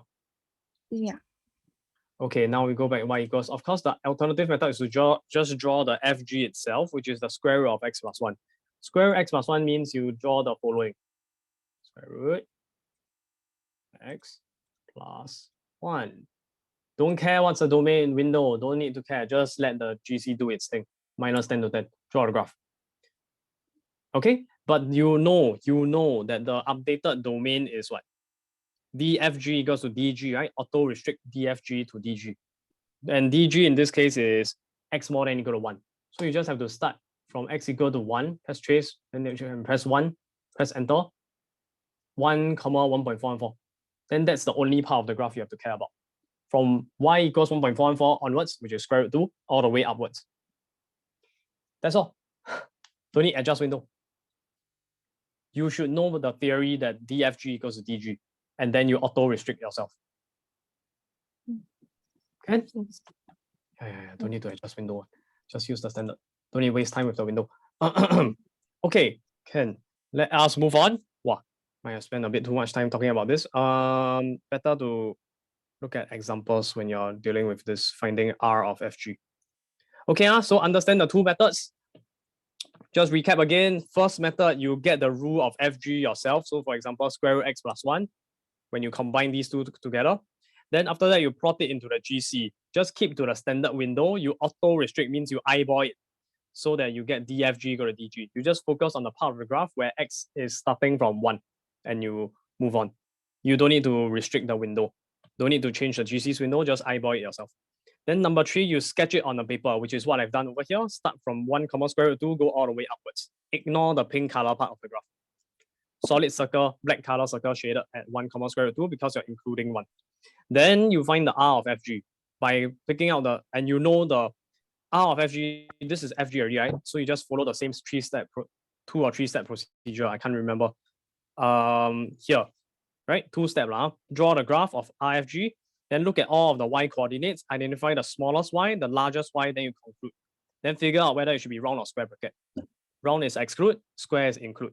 So over here, we got including 1, square root 2, so include square root 2. That's why the RFG will include a square root 2 square bracket.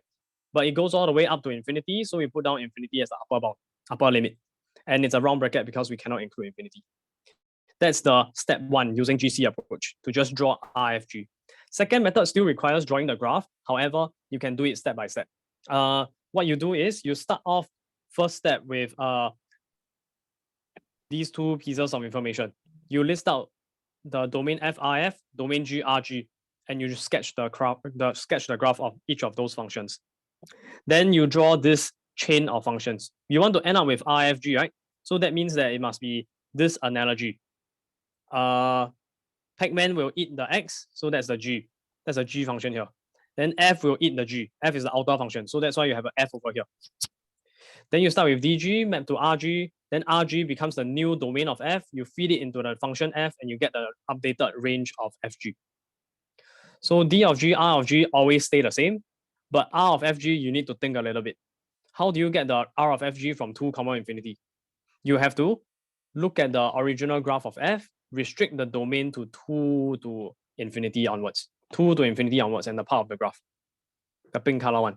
And you realize that the y coordinate, smallest y is square root 2, largest y is infinity. So therefore, square root 2, infinity. You feed this into the outer function f. The updated, the range of the inner function becomes the domain of the outer function. Sorry, the range of the inner function, g, becomes the new domain of the outer function, f. Instead of 0, infinity, we now change it to 2, infinity. And then we check its corresponding y coordinates, smallest y, largest y, write down the interval for the range. Is that clear? Yeah. Very good. Moving on.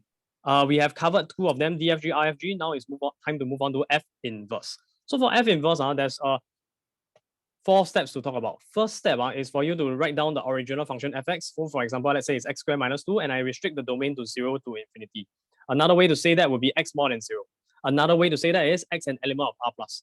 Another way to say that is x element of r, comma, x more than 0. 4 equivalent ways to say the same thing. Okay? 4 equivalent ways to say the same thing. Positive x, basically.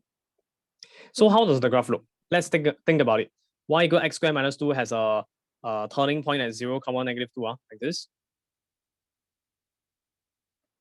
But That is assuming we allow all values of x. But here we only allow what values of x? More than 0. X more than 0. So these are just 4 different ways of saying the same thing. I hope you're not confused. Maybe I'll box it up. So 4 ways to say it. So we want more than 0. So that means that the graph should actually start from 0, go all the way upwards. So this one is solid circle or empty circle, black or white? And 0, negative. Empty circle. Very good. So now we have the graph. Now we want to make x the subject, step 2, if you want to find f inverse. Y equal x squared minus 2. Leave the y alone, bring the minus 2 over, you get y plus 2. Then when you want to make x the subject, you actually need to take plus minus square root. Please remember, when you take square root, you need plus minus. You forgot to do that, I think, in one of your questions. You just took the positive root instead, when you should have taken the negative. All right, so now you consider case by case. Which one should you accept? Which one should you reject? Let's think about it. Reject the negative one. Why? In this case, because x is more than 0. Remember? X is more than 0. Yeah. What happens when you have a square root? A square root function is always more than or equal to 0. Is that clear to you? Yeah. Then if you put in a negative, what happens? You reflect the graph about the x-axis, so it goes below, which means all the y coordinates are now less than or equal to 0. Is that allowed? No. So x less than or equal. This guy is less than or equal to 0, which also means x is less than or equal to 0. Is that allowed? No, we want x strictly more than 0. So straight away, we can reject this answer. Our only option can be the positive square root. That's because of the domain. Is that clear to you? Sometimes the x may be less than 0 in the question, which means that you will have to end up accepting this guy and rejecting that guy. Okay? It depends on the question. You don't just blindly memorize, oh, I see negative root, I reject negative root. No. Read the domain. Read the domain. Later, you'll see in the question, you answered one of them wrongly because you didn't do this logic step. You didn't figure out which one is the correct root to take. Okay, then moving on. So now that we know that x equals square root y plus 2 is the correct function, step 3 is to swap the x and the y. Okay, swap the x and the y. After you make x a subject, you swap the x become a y become x. And there we go. We have our rule of the function. Sorry, I forgot to mention one more thing. Whenever you have a function, you always have 3 components. The domain, the range, and the rule of the function. Okay, so let me just go back to the fruit juice analogy. Domain, range, and you also have the rule of the function, the rule. Here I didn't illustrate it because it's a bit difficult to do so in a discrete case. So maybe just a quick example of domain, range, and rule. If I can find space somewhere.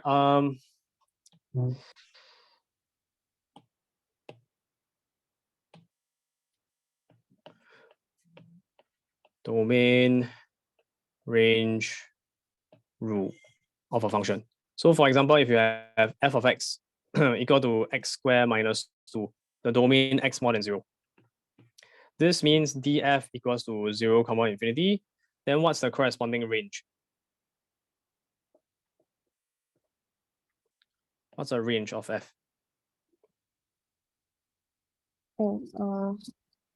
Not inclusive of negative to infinity.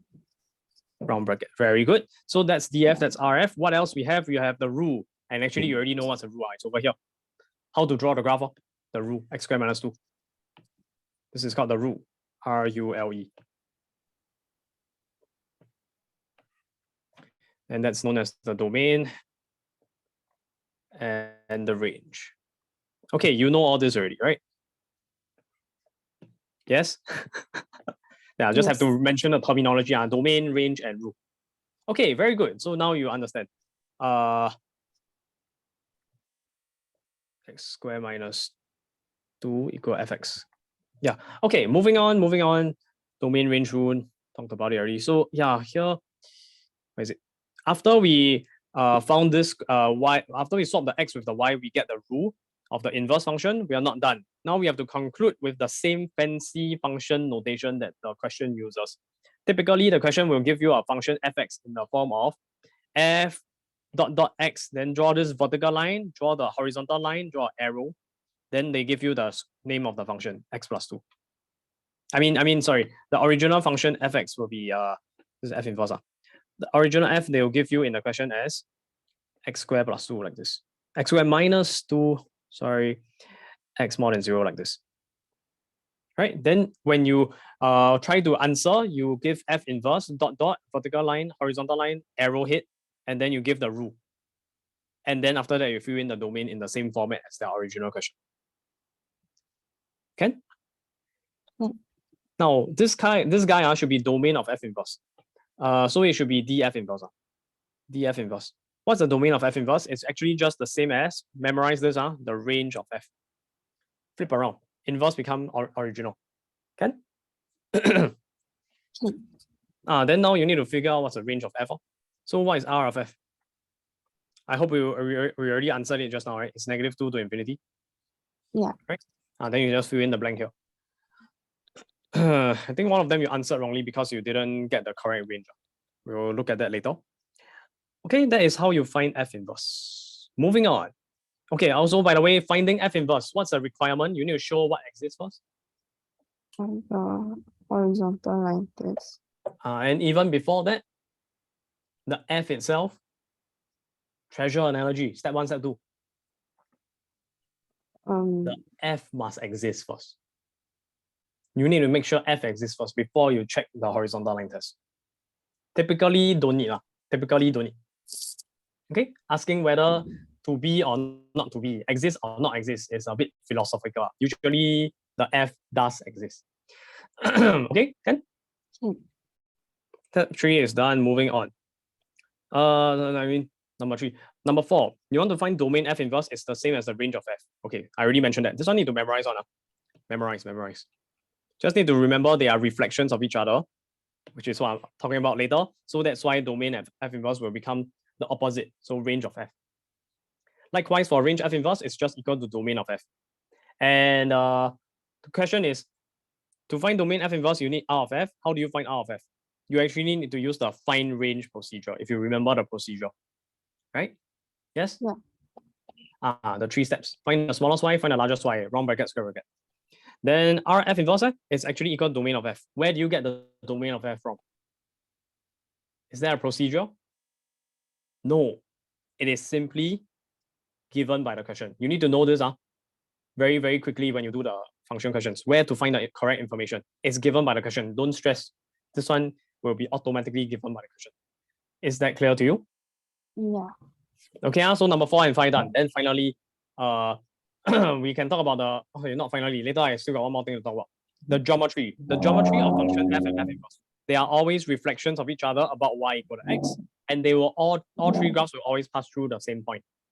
The exception being when you have piecewise functions. Sometimes there's a part of the graph that don't intersect at all.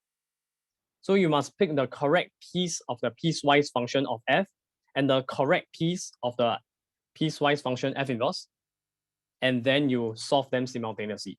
The parts that are irrelevant, you solve them, they won't, you draw the graph, you can obviously see they do not intersect. You try to solve them simultaneously, you'll just get complex roots. You won't get any real solutions. Okay, must draw the graph first. Is that clear? Yeah. Okay, good. So what is it? If you want to find this point of intersection, one more important point is that to find the POI, I'll call this P. POI P. You can solve either fx with f inverse, or fx with x, or f inverse x with x. Which one do you think is the easiest? Or which one do you think is the hardest to solve simultaneously? 1, 2, or 3? 3. Number 3 is the most difficult? We are asking which is the most difficult to solve.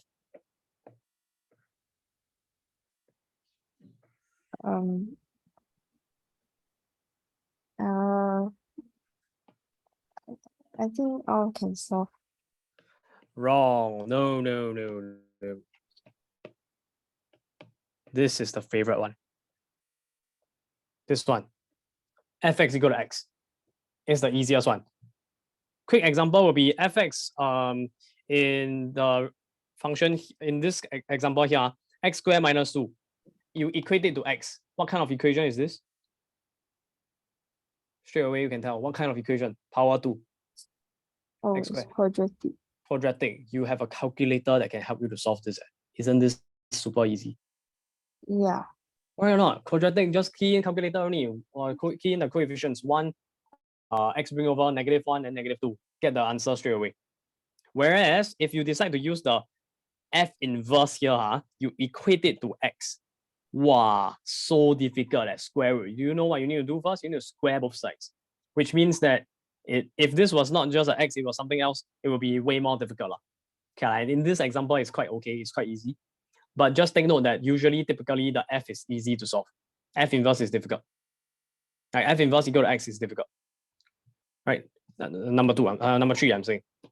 And the most difficult one would be number 1, fx equal f inverse x. Okay? You try and solve that, wow, you're gonna have a very bad time. You're not gonna finish the paper on time. X squared minus 2 equal to square root x plus 2. Oh my goodness. Oh my goodness. That's gonna be so painful. That's gonna be so painful. You understand or not? X squared minus 2 equal to square root x plus 2. What's the procedure? Let me show you. You're supposed to bracket square, bracket square. Square and square root cancel away, left with just x plus 2. But here you got a minus b bracket square. Please don't give me this. Is this correct? Just square each term? No. A sec 2 kid will laugh at you if you do this. Wrong. Must be a minus b bracket square, a square minus 2ab plus b square, which is x power 4 minus 2 times x square times 2 minus 4x square, and then plus, not minus, it's plus, 2 square, 4. Okay, then after that, you bring everything over. Of course, maybe if you have a GC, then not that bad. Power 4 still can solve using a GC. Right? Correct or not? GC, so powerful. Don't need to do algebra anymore. Just type in the GC. Make sure that you know that there's a plus 0x cubed here. Then you can solve. Use GC. I don't know how to solve quadratic. You need to do some special factorization, which I don't want to think about right now. That's not the point. Do not, the recommendation is your first step shouldn't be to solve number 1. It should be to solve fx equal to x. If you want to find the point of intersection P over here. Okay, fx equal to x. Is that clear? Yeah. Can Okay, one more point to bring up is f inverse versus f inverse f. Everybody knows the rule. It will just be x, right? Yeah. They will cancel each other off, just x. However, what is the domain? What's the domain? Think about it. Okay, I already have the answer here, but this f inverse and f inverse f, they are what we call composite functions, right? Composite? Yeah. Do you recall what's the definition for composite function? What's the domain of a composite function? Domain of, let's say, fg is equals to domain of G. Inner function. So who is the inner function here? F inverse. The inverse. Who's inside? F inverse, if you just put in the x, then you'll be clear. F inverse is the inner function. Then over the other example, f inverse f. Who's the inner? The fx. Fx is the inner. Okay, so that means that if you look carefully at what I've written over at the right side, domain f inverse is actually just domain of the inner function f inverse. Maybe I'll just highlight the inner function. That means that domain f inverse equals to R of f. And domain f inverse f will be the domain of the inner function f. And clearly you can see they are different beings, right? Rf and Tf. Which means that the domain of f inverse versus the domain of f inverse f is not always the same. It's not always the same. So the question here is f inverse equals to f inverse f? The answer is not always. The rule will be the same. You end up with a y equal x graph, but the domain of the y equal x will be different. The domain of f inverse and domain of f inverse f is different. Are we clear on that? Yeah. The only time when they are the same, when would they be exactly the same?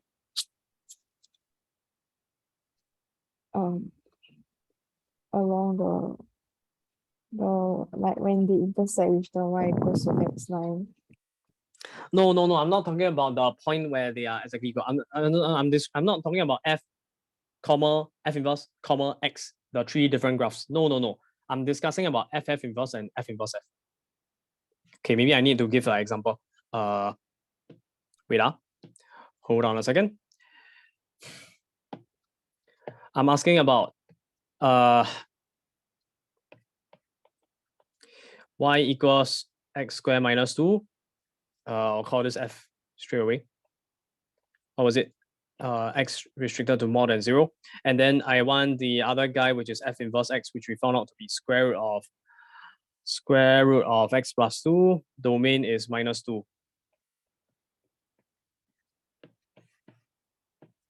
df inverse equals. Okay, just to keep to the same notation, I will use df instead. 0, infinity.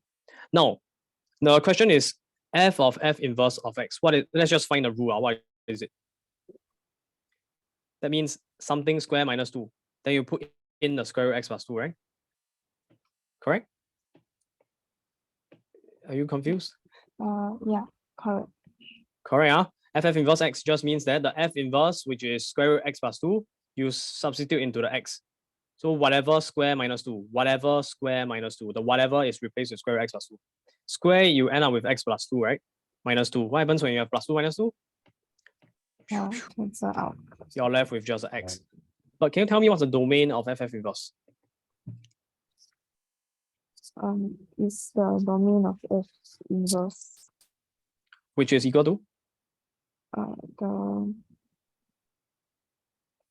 the range of fx. Range of fx. So I'll just list it down first. Range of f is actually the domain f inverse, right? So it's actually minus 2, infinity. And the domain of, the range of f inverse is just the domain of f, which is 0, infinity. I hope you realize the relationship like this. Yeah. Yeah. So range of f, which is equal to negative 2, infinity. Yes? Yeah. This I'm just using the same example. You can refer to the top or refer to the video to watch again if you're confused. How about f inverse f? Let's think about it. What's f inverse f?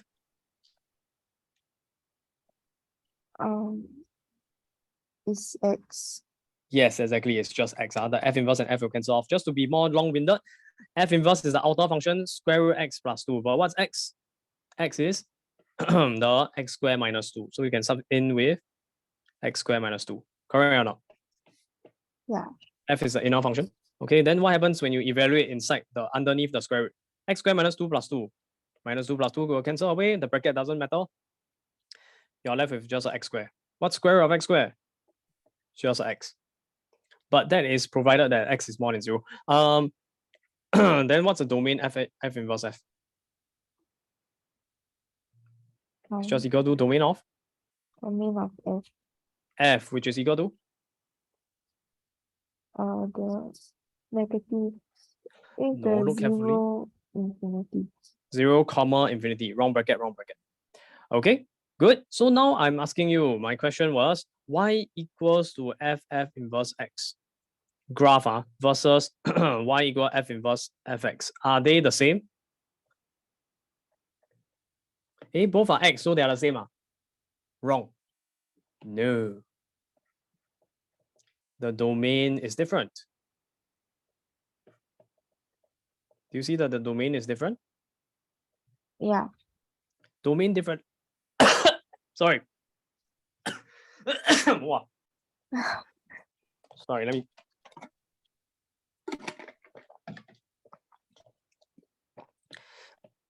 Sorry. Yeah. The domain is different, okay, which means that the graph looks totally different. Let me show you how the graph looks. Okay, this guy is y equals f inverse x with the domain negative 2 to infinity. So that means the graph actually looks something like, hold on a second, something like this. It starts from this point here. It's an empty circle because negative 2 is excluded. So negative 2, negative 2. And then it goes upwards all the way. Whereas for f inverse f, what's the domain? What's the domain? Tell me, what's the domain? F inverse f?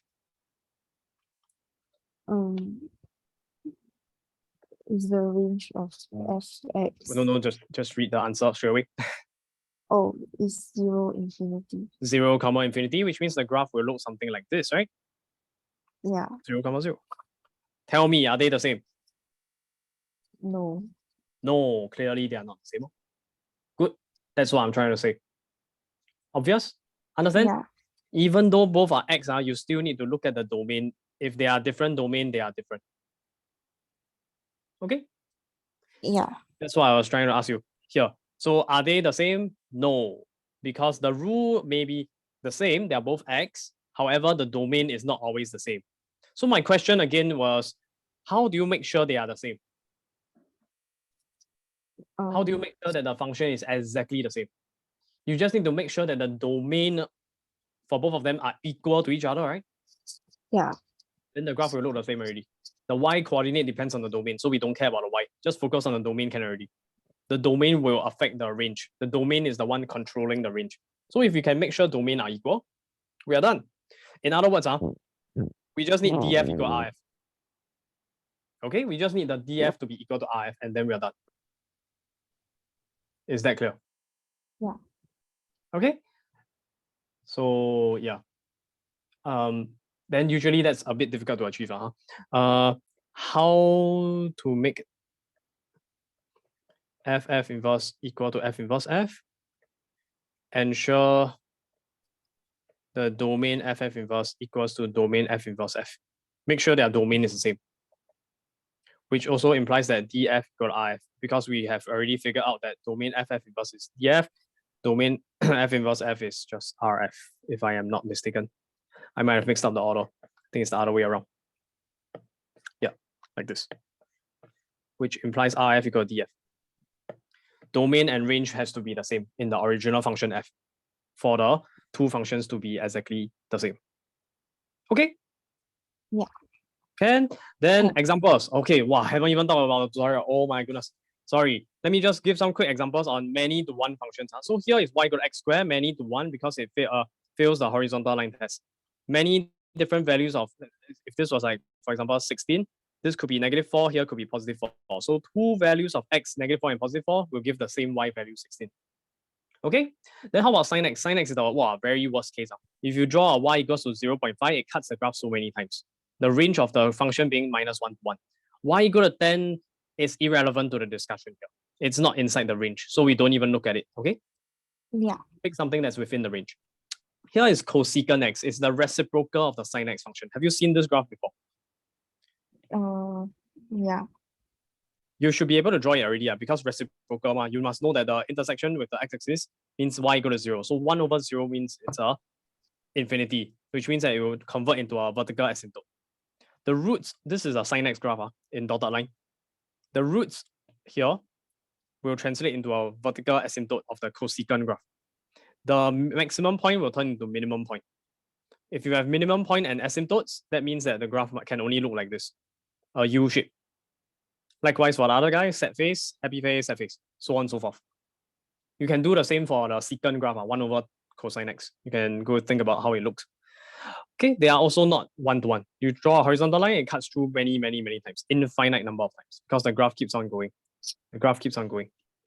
Moving on to our next function, one-to-one function. One-to-one function just means you pass horizontal line test. So some examples would be y equal x plus 1, y equal square root x, y equal ln x, and y equal 1 over x. Now, this one is an important point to bring up. Why did I emphasize these three functions? I need you to understand this idea known as the natural domain. What's a natural domain? Natural domains are referring to these three functions, square root x, ln x, and 1 over x. They have or actually in any function in general, there will be what we call the natural domain. So typically, almost all functions, the natural domain, if the domain isn't specified, by default, is the domain by default. If the question was not precise enough and they did not define the function for you, they did not define the domain of the function for you, then the domain by default will be the following. For all functions, it will be all real numbers. However, the exceptions are these three functions or similar or of similar forms. When you have square root of whatever, square root of blah, what's the one thing you can never take the square root of? Negative number. So your blah must be more than or equals to 0. That's the natural domain. blah more than equal to 0. And then if blah was like x minus 2, it will be x minus 2 more than equal to 0, which means x more than or equal to 2. That's the natural domain. The natural domain. Okay, what's another example? Let's say we have ln x. Or it doesn't have to be x, it can be blah, ln of blah.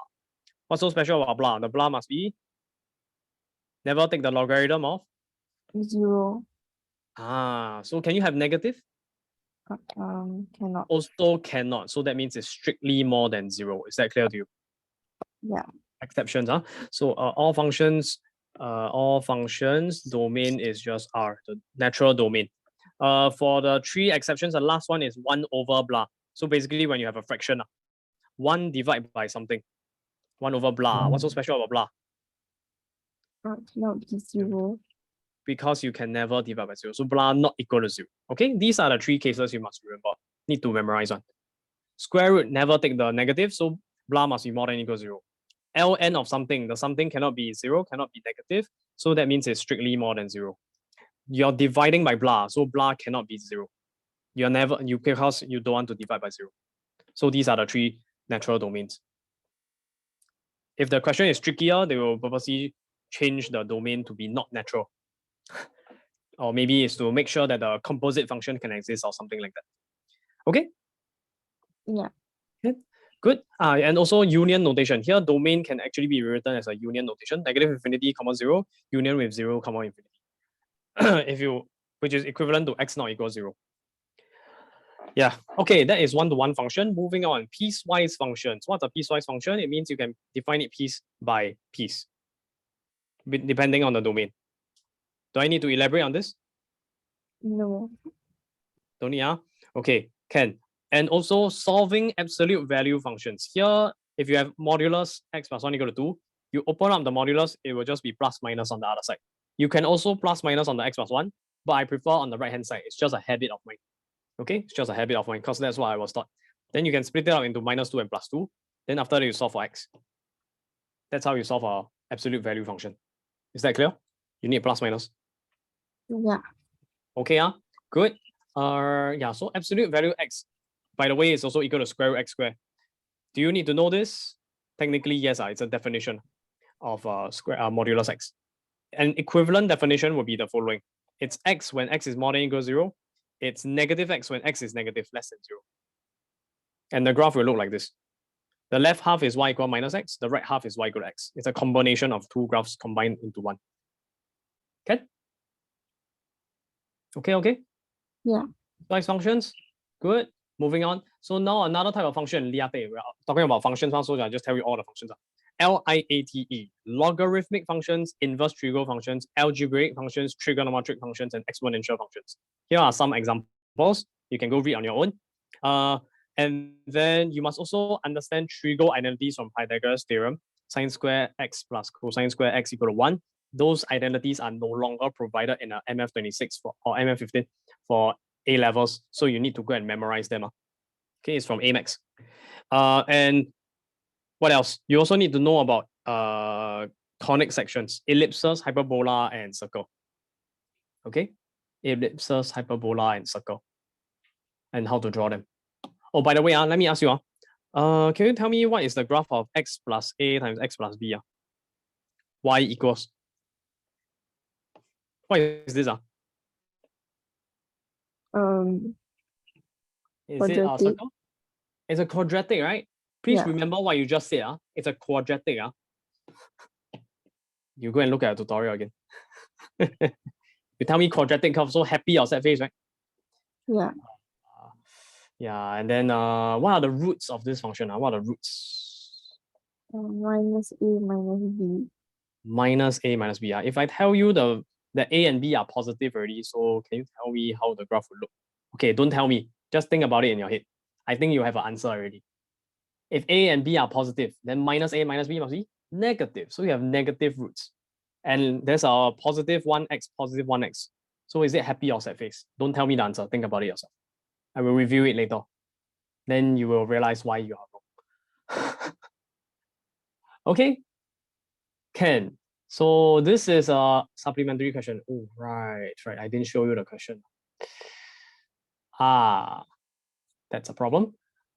How much time do I have left? I need to leave by 1. By 1 p.m. Okay, I will try to end by then.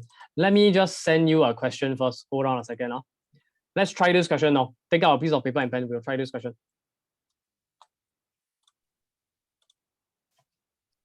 I just send you the question. I'll just send you the whole file as well. But that question is all I'm gonna go through. There are no solutions to this one. Okay, let's do that question. Supplementary exercise chapter 2 functions. Question 1. That's from the JJC supplementary question. Is that okay? Oh, Yeah. not question 1. Sorry, I'm gonna do question 12. Whoops, let me screenshot the correct question. Yeah, question 1, too easy. I want to try question 12 instead. Question 12, if I can find it first. Hold on a second.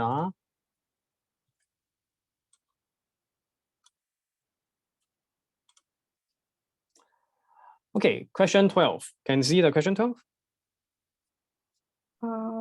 Yeah. Just sent it only. Okay, can I? Then I'll continue. So let's read the question. Question 12. You have a function fx that's defined by the following. It's a piecewise function. Minus x plus 2, x less than or equal to 1, x minus 1 bracket square plus 4, x more than 1.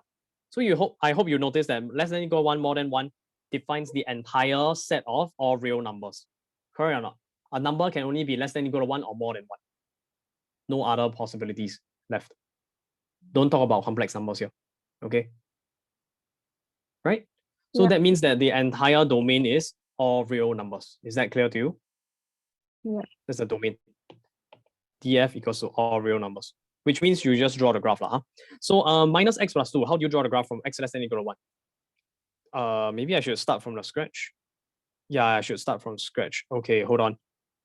Maybe I'll do it at the side. Hold on a second. Just to explain to you the thought process. How do we draw the graph of this fellow? What we do is we draw x and y axis.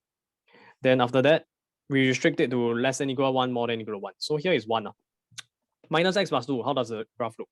It must have a y-intercept at 1, right? There's a y-intercept at 2, right?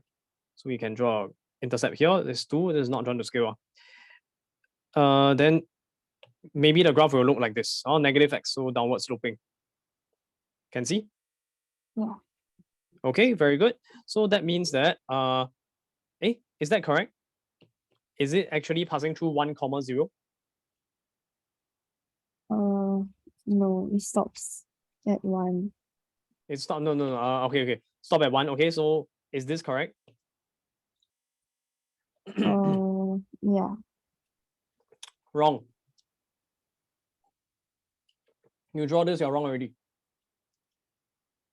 Look, what's sub in the value of x equal to 1. -1. Are you sure? What's f of 1? What's f of positive 1? Oh, 1. Yes. Which function which rule are you using? The top or the bottom? The top. The top one, because x is 1 satisfies x less than or equal to 1. So you follow the rule over here, sub in the x with 1. So minus 1 plus 2, which is 1, exactly what you said. So your y coordinate is not 1, 0. Instead, it should be 1, 1. It should pass through this point instead. Empty circle or black circle? Black circle.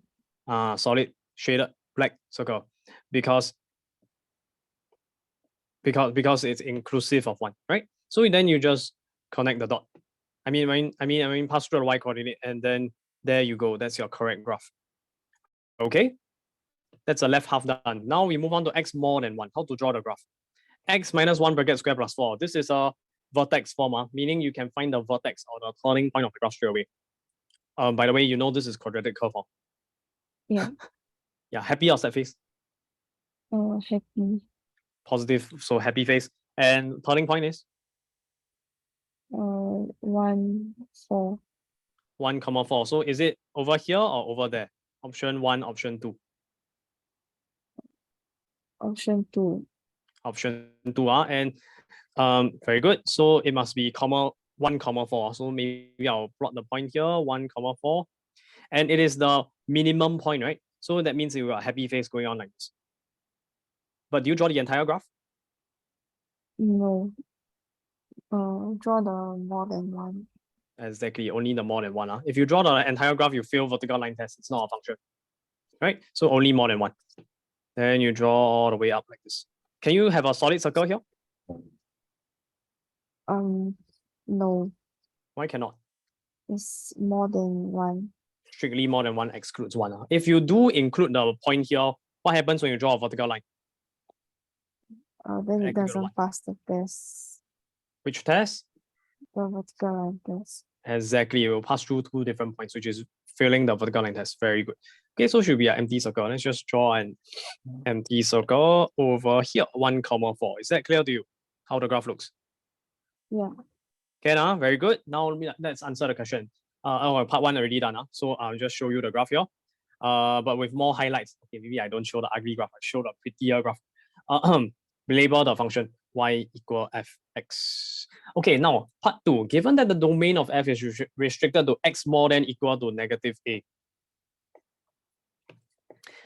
where a is a positive integer, a is more than 0. Okay, maybe I should say this: a element of integer plus positive integer. Okay, this means positive integer. State the largest value of a for which f inverse exists. What does f inverse exist mean? What does it mean?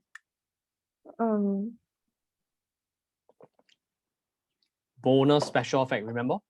Top right corner of the table.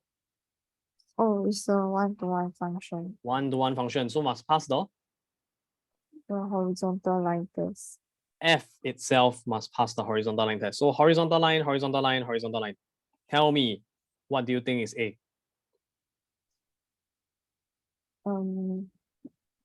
More than 4.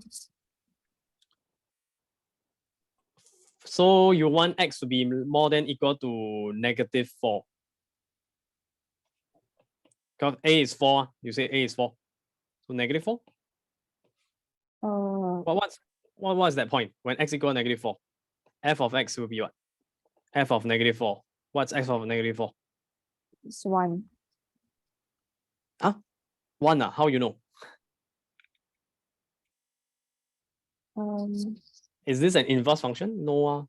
What's f of negative 4? Think about it. Negative 4 belongs to which domain? Less than equal to 1 or more than 1? Less than. Less than or equal to 1. So you should follow the rule corresponding to less than equal to 1, which is minus x plus 2.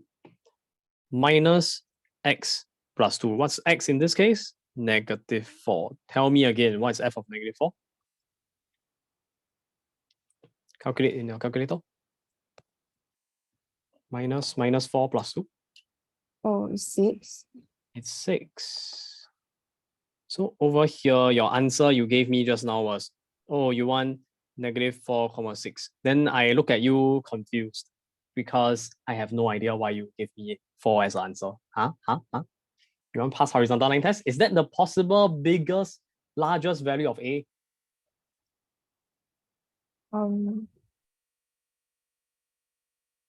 No. Yeah. Let me think a bit. Largest value of a is a positive integer. So basically, okay, what this question is asking you is to draw a bunch of horizontal lines. Then tell me at which stage does it pass the horizontal line test? Tell me this line first. Does it currently pass the horizontal line test? So f inverse exists? No. No, it doesn't. Why? Because there are 2 intersections. So now they're asking you, given that the domain of f is restricted to x more than equal to negative a, we will be able to pass horizontal line test. So you want x to be more than equal. So only on the right side, there's a boundary x equals to negative a, such that we can pass horizontal line test. So you're telling me a is 4, so that's why negative a is negative 4. Then you restrict it to the right side only. So you chop off the left half. Does that work? Does it pass horizontal line test? Option A, B, C, and D, 4 horizontal lines. Let me ask you, A, look at line A. Can see or not? A at the top. Yeah. Does it pass horizontal line test? No. No. How about B? No. No. How about C? Yes. Yes. How about D? Also yes. Also yes. So you see something, there's a pattern. A and B doesn't work, but C and D works. Why does C and D work? Because, I mean, it only cuts one time. There's not much Y to it. So can you see at a specific horizontal line, the graph will always pass the horizontal line test, and then beyond that particular value, it stops passing. Yeah. In particular, it's over here. Y equal to 4. That's the special line I'm talking about. Does this Y equal to 4 pass the horizontal line test? Does the graph pass horizontal line test when Y equal to 4? Yes. Yes, correct. Because here is an empty circle. When Y equal to 4, there's only one point here and no point here. So that means it does pass the horizontal line test. So let's write down this special observation first. Y equals to 4, F passes the horizontal line test. Sorry, it should always be the F that passes. F pass or fail. F passes the horizontal line test. Okay. So what do you think is A? What do you think is A? Is it 4? No. No, we are It's looking for 1. X. So we need to figure out 1. Are you sure? So what we are interested in is actually here, this point here. We don't want the graph that goes beyond that point there. Can you agree? Do you agree? Beyond this pink color point, if you include the graph, you will fail horizontal line test.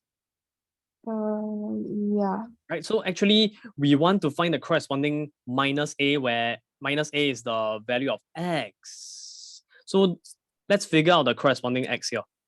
What is it? When Y equals to 4. When Y equals to 4, X equals to what? How do we figure out the X? We need to figure out when Y equal to 4, it's actually on the left half of the graph, right? Which means it's actually minus X plus 2. So we should equate minus X plus 2 with 4. Do you agree? Yeah. Then after that, you solve for X. What's X? Let's do it slowly. 2 bring over, you get minus 2. So 4 minus 2, which is positive 2. So negative X is positive 2. Therefore, X equals to?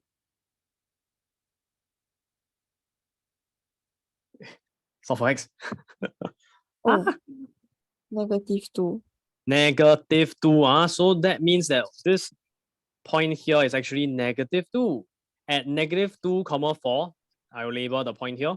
Negative 2, 4, the graph will be passing the horizontal line test forever. Do you see the pattern now?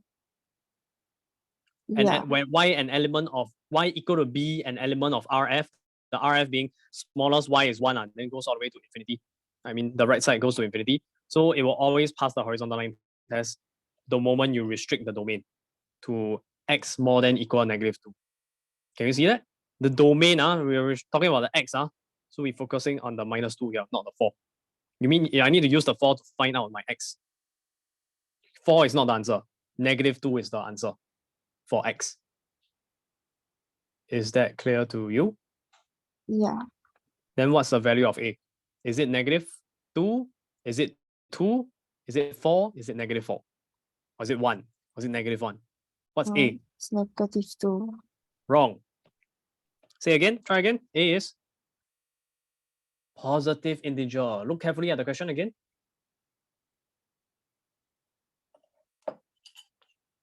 Read the first line. So it's 2. Yes, it's 2, not minus 2. I have to be precise, okay? Must read the question. They say okay. minus A. Here is minus 2. So that means the answer is 2. Is it clear? Yeah. Okay, my highlighting here, you try and figure out what it means, but basically whatever I explained just now. Okay, Y equal to 4 is the critical line. You need to realize that it is the boundary Y equal to 4 such that the F still passes. But beyond y equal to 4, it starts to fail because there are 2 points of intersection, which means that one part of the graph must disappear. You must chop off one part of the graph. In this case, since they already said x more than equals, it means you want to keep the right side, throw away the left side. Throw away the left side already, then it will only pass through one single point of intersection. Is that okay? Yeah. And now that the f inverse has been, the f has been restricted and the f is now 1-to-1, we need to find f inverse. Yeah, hence for this value of a, which is positive 2, so x more than equal negative a, x more than equal negative 2, the updated domain, restricted domain, you want to find f inverse. How do we do that? Let me show you. So that's the graph. How to find f inverse? Let's go on. So with the restriction x is more than equal negative 2, it means that our function fx updates into this fellow here. Let's just call it give it a new name, call it g of x. Is that okay? Because different domain, different function. So I give it a new domain, then fresh new start. I give it a new name. G of x is the updated function now with the domain x more than equal negative 2 over here. Is it okay so far? Yeah. New name. So now we deal with the new function with the restriction -2 here, and we try to find the inverse function. How do we do that when you have how to find inverse function when you have a piecewise function? Here's how you do it. You're supposed to split up into the 2 domains. -2 less than equal x less than equal 1, and x strictly more than 1. Then you figure out what's the original function. Y equal g of x. In this case, when it's this domain, it's -x plus 2. Agree so far? Yeah. Yes, then you just make x the subject, you get 2 minus y. Then you rewrite in the inverse function notation, f inverse x equal 2 minus x. Is that okay so far? Yeah. X replaced with y, y replaced with x, but the y replaced with f inverse. Is that okay? 2 minus x? Yeah. Can up to this stage. Then after that, domain f inverse, remember the rule is always equal to r of f. But what's the r of f? In this case, when the x is in between -2 to 1. So you look back at the graph. Let me I copy down the graph somewhere. I'll copy and paste this down. Remember this graph? Okay, I mean, it's a different version of it. When the x is in between -2 to 1, what's the range of f? Look at the graph. This is the domain, right? -2 less than equal x less than equal to 1. That's df. How do you find rf? What's the smallest y, largest y? 1 and 4. You see the 1 and 4 here, right? So therefore it's 1, 4 inclusive. Okay? Solid circle also inclusive. Here is equal, so that means the corresponding points are also equal, I mean included. Solid circle, black circle. Therefore the y coordinate 1 and 4 is also included. Square bracket, square bracket. Is that okay? Yeah. Very good. The f inverse is found, and the domain and the rule is also found. So first half is done. Now we move on to the second half. For x more than 1, you just have to write down the function y equal x minus 1 bracket square plus 4, make x a subject. So let's see how we do it. Plus 4 bring over -4. Got square, take a square root, plus minus. So therefore you make x a subject, -1 bring over, you get -1. Sorry, you get +1, minus bring over, plus become plus. So +1 plus minus square root 1 minus. So far, okay? With the plus minus? Now you have to reject one of them. Why do you reject this guy? You accept the plus. Why?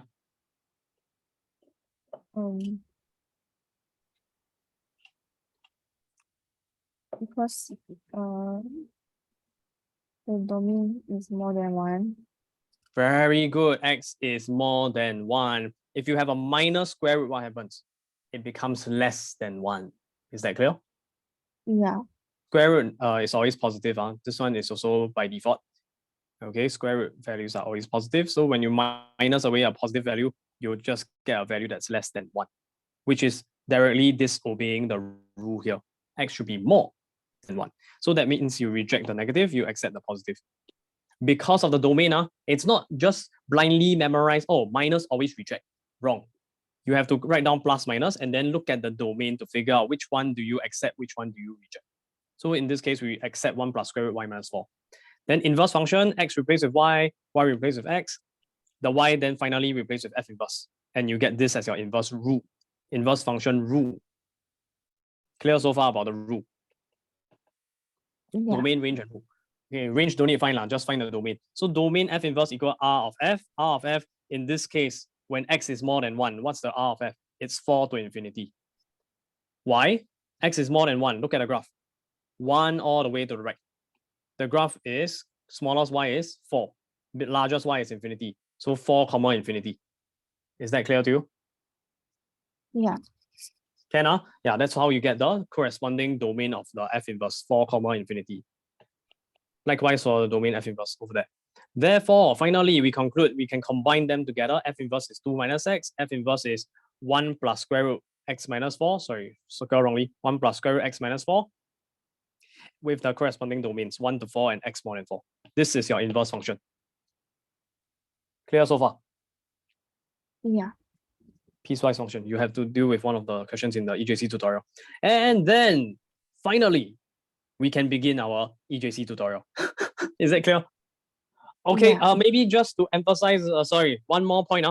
This guy, previously I've been explaining in terms of a table. Here is a flow chart instead. Flow chart instead. To check if f inverse exists, you check, is it a, f is always a relation. Then first thing you check is it defined for all values of x? Yes or no, y and n, yes or no? No, then it's not a function. You don't need to proceed. Do not proceed. If you do have a function f, if you do have a function relation f that is defined for all values of x, you proceed to check whether it passes vertical line test, question mark. Flowchart, yes or no? If no, it is again not a function. Once it is not a function, it's not relevant to discuss whether f is 1 to 1, f inverse exists, or f of g exists. Okay? All the other finding other stuff are f inverse, finding the properties of f like 1 to 1 or composite function fg, you don't need to talk about it anymore once f is not a function. Are we clear on that? Yeah. Not relevant to discuss. But if you do pass the vertical line test and define for all values of x in the domain, then therefore f is a function. Next, you want to check whether f inverse exists, right? So you have to check that f itself is a function first, and then after that you pass the horizontal line test. I'll leave that to read on your own. Finally, conclude f inverse exists. Likewise, if f is a function, you can also check if fg exists by checking range of inner function g is a subset of the domain of outer function g, function f. Let me try again. Range of the outer subset of domain of inner. So range of g subset of domain of f. I'll just label outer here for the f and inner there for the g. Okay. Then therefore fg exists. For gf exists is the other way around. Rf subset of domain g. Is that clear to you? Range of inner subset of domain outer. Yeah. And very good. And then I also gave you I just wrote it a bit bigger, how to find the range of f, and then the 20 examples. You can go and read on your own. Oh, okay. Okay. Yes, and finally, one important point I want to bring up over here is this guy. For the range, right, it is possible for you to skip values, like in this graph. Here is y equal negative 1.154, y equal negative 0.71. There's a chasm, a big gap in the range. Minus infinity, how do you write the range then? You will say all real values, but slash. This slash is called a set minus. Set minus. Set minus. You take the set of all real numbers, you minus away the interval from minus 1.154 to negative 0.071. Wait, hold on. I realized this should be a square bracket. Sorry, let me just change that. Square bracket. You remove the negative 1.154 itself. Eh? No, sorry. Let me try it again. No, I should be the other way around. I should be including these two. Yeah, it's a part of the graph. The y value when it's negative 1.154 and negative 0.071. Okay? This is how you write it. Minus infinity to negative 1.154, union with negative 0.071 to infinity, inclusive of those 2 points. Is that clear to you? This is example 20. Yeah. Right? Then you can check the rest of the examples on your own. Let me know if you find any mistakes. Yeah. I also went through how to find the graph of how to draw the graph of an ellipse and some random examples. Okay, and I think maybe this is worth this. Is it worth discussing this guy?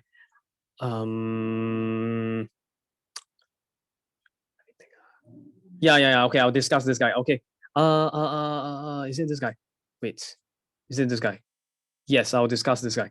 Okay, let's take a look at this example. For example 6, you have cosine x and square root 9 minus x squared. For cosine x, the x is an element of r plus 1. So it means that you want to consider all the graphs all the way towards the right, cosine. Is that okay? Yeah. Then what's the domain f, 0 to infinity? What's the range of f, minus 1 to 1? Now you might have a question. How come here you have r plus, right? So it doesn't include 0, right? Positive values doesn't include 0. So here is an empty circle, is correct. Then shouldn't I exclude 1? So this should be round bracket. This guy.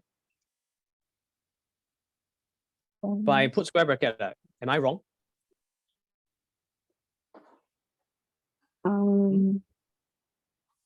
No. No, not wrong. What's why? I thought empty circle then put round bracket. No man. One of my students asked me this. But past the 0 is already the function, like the defined function. I don't understand. What do you mean? The function is defined for values that are beyond 0. Yes, so what? Then why you include 1 in the range? R of f, you put a square bracket around 1 means a possible y value of the function f, in this case cosine x, y equal f of x, is a 1. Is that true? Where? Can you draw on the graph for me one example of a point such that the y coordinate is a 1 in this graph? Can you draw a point? Over there, right?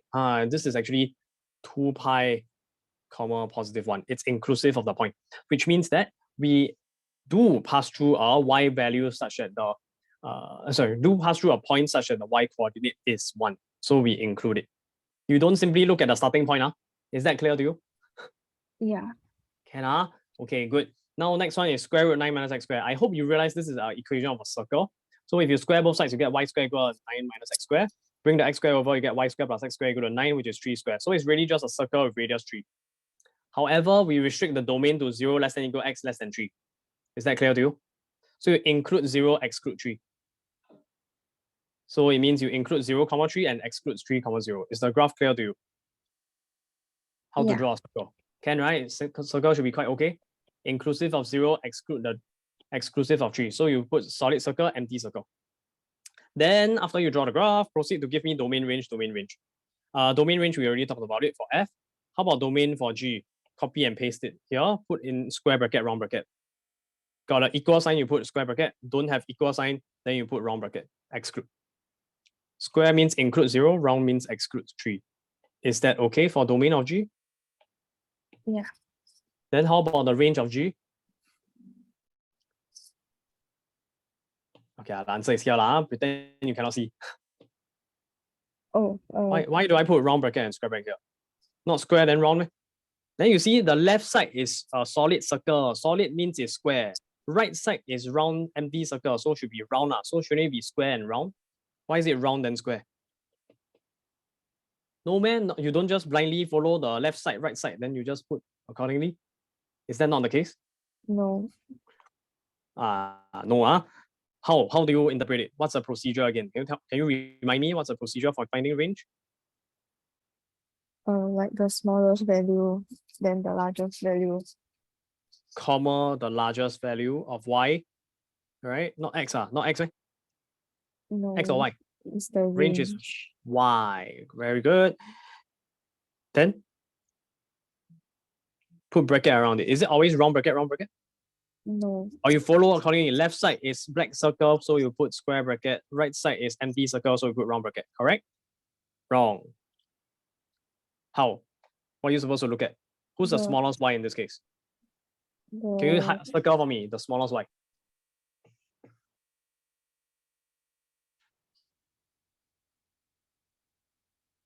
Okay, then the 0 there, that's the smallest y, okay?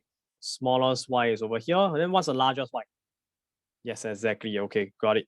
Largest y is that guy there, 3. Then what do you put down? 0, 3. Smallest, largest. I'll color code it for you. Largest here, smallest here. Then what's the round bracket, square bracket? How do you tell which is which? Blue color. Can you help me to remove your markings? Oh. Annotation. Yeah. Okay, good. So the smallest is 0 and the largest is 3, right? Then you look at the point corresponding to it, empty or solid circle. Empty circle, right? For the 3, 0, the 0 is belonging to point B, which is empty circle. Empty circle means you put round or square. It's round. Then 0, 3, solid or empty circle, point A. Solid circle. So solid circle means you put round or square. A square. Square, include 3 or exclude 3, include. So do you understand now how to find the range? Yeah. Can okay Can, moving on. So now you can just filter out the graph first. Now my question is, does the FG or GF exist? You check both. You check, is range of F subset of domain of G? Is range of G subset of domain of F? How do you tell which is which? So let's just check first. Is R of F a subset of domain of G? The answer is a no, but how do you check that? R of F subset of domain of G? We can draw a graph, okay? Not a graph, a number line. Where is R of F?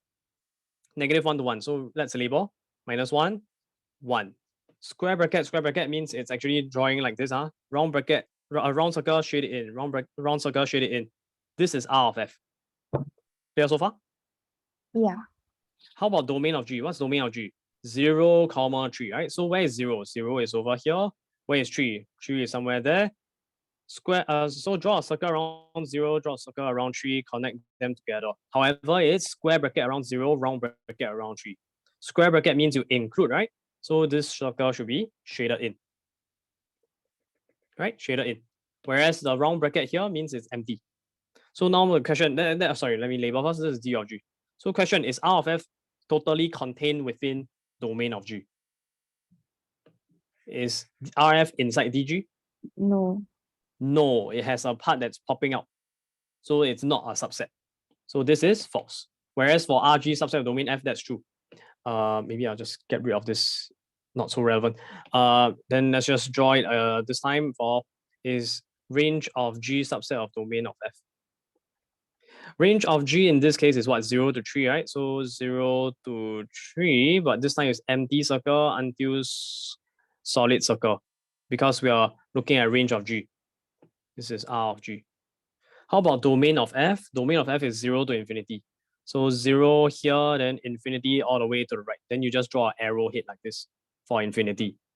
Then do you shade in the 0 here? DF. Do you shade in? No. No, because it's round bracket. So the question is RG subset of domain of F?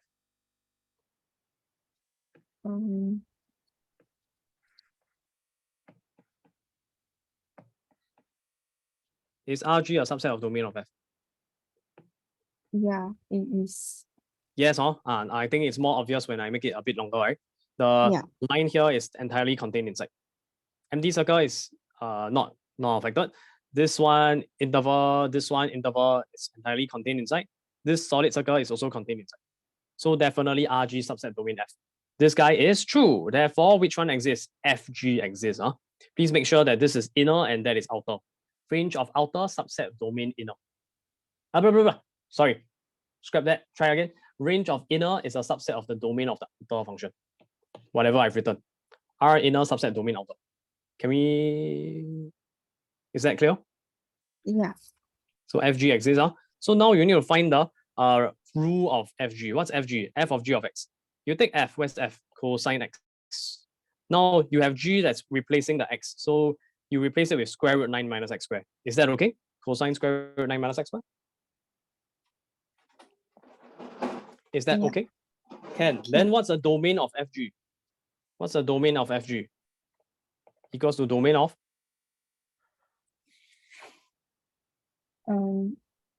domain of G. G, the inner function, which is, look, already written it down. We did the hard work already, just copy and paste now. Do, re, mi, 0, fa. 3.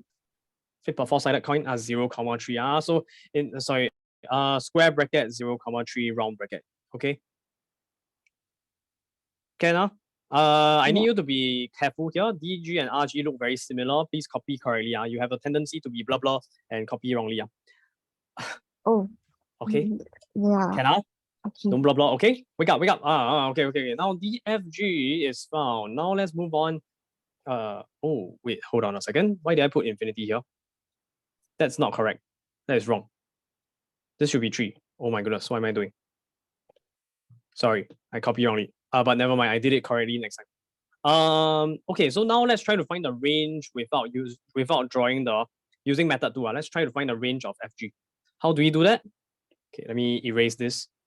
We do together. Okay, I erase all this. Okay, tell me how to find method 2. What should I draw in my diagram? Or you want to try drawing? How to find the range of FG?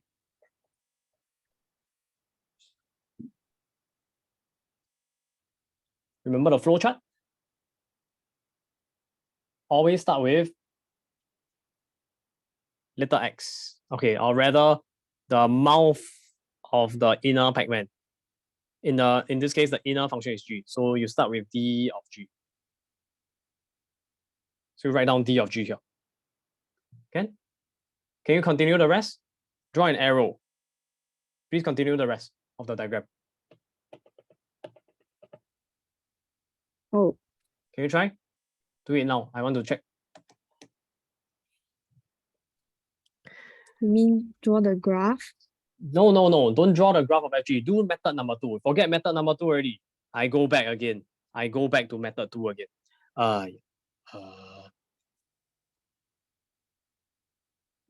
I think this is variable because if you go through the tutorial and I don't go through these concepts, you're not gonna understand anything. There are some topics in math that require more theory. You need to memorize some essay and theory more before you try endless number of questions. This is one of the functions. Must think a bit before you start doing like crazy, like practice all the questions. Because it's not that difficult to do the calculation. It's the thinking that's difficult. Here, remember method number 2? This diagram, I'm talking about this diagram. Oh. Do you understand how this diagram works? So what we do is our objective is to find RFG. How do we do that? You look at the diagram here, this Pac-Man. Who do you start off with? The mouth of the G. So you start with a DFG. D of G, the inner function. Then you draw an arrow. What happens to the D of G? The domain of G is essentially the food that the G eats. It's like the X. The X, the inputs that you feed into the mouth of what function? What function? The F. No. We're starting from the inside first. We start with D of G. What does D of G represent? It's actually the food that is eaten by the small Pac-Man here. So who is small Pac-Man? What's his name? G or F? G or F, a small Pac-Man. Is my art that bad? I color coded in black already. Small Pac-Man is black color, big Pac-Man is blue color. Who's the small Pac-Man? G or F? The G. The G is the small Pac-Man. Okay, the inner function G, so we put down a G here. Makes sense or not? Domain of G fits into the function G. The mouth or the size of the mouth of G or rather the food of G it's fed into the function G. So what does he spit out? What's produced? The range of G. A smelly piece of poop. No, it is the range of G. It's a range of G, okay? So this is, okay, asking the F to eat his, okay, never mind. Don't talk about it. Now, this range of G is fed into F. Then what happens? Fed into F means in terms of the flowchart diagram will be, you draw an arrow first, then what's on top of the arrow? The F. The name of the function. So it's sort of feeding the RG to the F. What's produced now? What will you produce? R of The range of F. No. FG. Not F anymore, it's FG. Okay? It's not F anymore, it's FG. Right? Yeah. The range of G is now the update, the new domain of F. Then this will produce the new range of F. The new range of F is just the R of FG. But you don't need to write this new domain F, new RF. Don't need. That's way too complicated. Don't need. Okay? I'm just telling you conceptually, you should think of this in your head. So DG, arrow, then you put the inner function, then you get the RG, the inner. These two are always inner. Then the last one is always the composite function. This one is the outer function. Maybe I'll just label it for you. These two fellas are the inner. This one also inner. That guy is the outer. That guy is the composite function. But of course, in order to find the range of the composite function, you actually look at the outer function. You restrict the domain of the outer function. Right? Remember the pink color line? Remember this pink color idea? Yeah. Instead of the full graph, you go the restricted graph. The shorter version, the pink color is the shorter version of the square root x. Shorter because you're restricting the domain from 0, infinity to 2, infinity. Okay? Can remember or not? This one. Okay, try again. What do you start off with? Domain of the Small function. inner function. The small one, the small Pac-Man. Then draw an arrow. What goes on top of the arrow? The function. Inner or outer? G or F? Inner function. Inner function G. Then after that, it will produce. You feed G with DG. What is produced? In and out. What goes out? The range. The range of G. The range of G is produced. Then what happens? The range of G, this one. Whoop. Then it goes into the outer function. Then Goes it into the produces the range of the composite function. Yes, correct. Then on top, you put down F, which is the inner outer. The outer function. Then you get the R of the composite function. Clear? Okay, now we go back to the example. Wait, wrong page. Right, still wrong. Sorry. Where were we at? Was it the last example? Second last. Yes, try again. Now this time with the fx cosine x, gx is square root 9 minus x squared. Try again. This guy. DG, draw an arrow. What do I put on top? You want to try labeling? Don't tell me, just write down. I think it's faster. Yes. You fit in domain, you get the range of what? Subscript G, okay?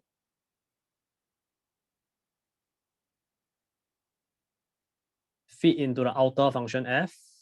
Good. At the end of the day, you get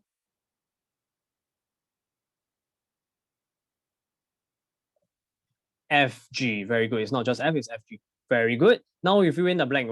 Can you fill in the blank? What's underneath DG? Okay, wait. Actually, hold on a second. Let me copy down first. This will give you R of FG. You fit into the inner function G, fit into the outer function F. Okay, then fill in the blank now. Is it? I think, yeah, we can just fill in the first two. You don't even need the graph. The answer is right there.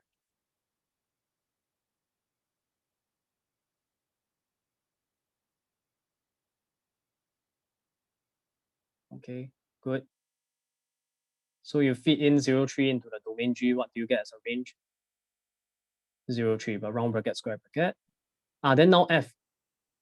What's RFG? Is it the same as these guys? Any of these 4 guys? No. No. So what do you do now? I copy down your answer first. 0, 3. Oops. And then 0, 3, but square bracket. What do you do now? Pink color graph? You restrict to the range of G. Restrict what to the range of G? The domain of F to the range of G. Very good. Which is F is this guy. So it means that instead of having the domain being 0 to infinity, so the graph keeps going forever, we're going to restrict it such that it only has the range of G as the new domain of F, which is 0 to 3. So you start from 0 all the way to 3 radians. So you must think carefully what is 3 radians. So I already redraw the graph over here at the side. Here's the F. Pi, the graph actually goes like this. Pi over 2, pi, 3 pi over 2, 2 pi. You know this, right? Yeah. Yeah, then pi over 2 is around 1.57. Pi is around 3.14. Should I label first? Okay, maybe I should label it. Maybe I'll use orange color. This guy is around 1.57. That guy is around 3.14. So 3 is somewhere in between. No? Make sense? We're restricting the domain to 0 to 3. Maybe I'll highlight 0 to 3 here. Right? 0 to 3 here. Yeah. And then the corresponding y values are going from here to there. If you just label the coordinates, it's here 1 and here cosine of 3. You can type in a calculator for cosine of 3. That will give you some value, but make sure your calculator is in radian mode, okay? Radian mode. Cosine of 3 is in radian mode is around, let me see, negative 0.989992. Okay? 989992. Negative. That's not important at all. Okay. Oh. Right? We don't care. Whatever. It's just a number. Cosine 3, that's the most efficient way to write it. And it's a negative value. Okay, fine. Then how do you answer the RFG now? This is the relevant part of the graph, right? Maybe I highlight it in purple. Or maybe I use a different color. Light blue. So RFG, you should be focusing on. Okay, I don't highlight the graph. I don't highlight the graph itself. I just highlight the corresponding y's over here. Can you see I'm highlighting the y, the relevant part of the y-axis? Yeah. Here. So what's the range? Can you tell me? Round bracket, square bracket? First step, find smallest y. Second step, find largest y. Conclusion, smallest y, comma, largest y. And then on the left, on the right, determine if it's round or square bracket. Square bracket, negative 1, 1 round bracket. Wait, no, it's square bracket also. Sorry, say again, negative 1, 1, then. Oh, no. So you totally ignore the cosine 3. We spend so much effort calculating this, just ignore. Just minus 1. 0,3. Look carefully at the graph again. It means that we are starting from 0, go all the way to 3. Do we go all the way to pi? No, we don't. So do we include the 0, negative 1? Oh, there's this part of the graph that's excluded. Is it my graph not big enough? Maybe I redraw a bigger version here. So go from here to here. 3.14 actually goes a bit more. Maybe I should have made it more dramatic. Let me try again. Maybe move it a bit closer. Like this. Oops. And then maybe one, I'll make it a bit taller like this over here. Then the graph actually looks something like this. Yeah, the y-axis looks so bad. Let me try again.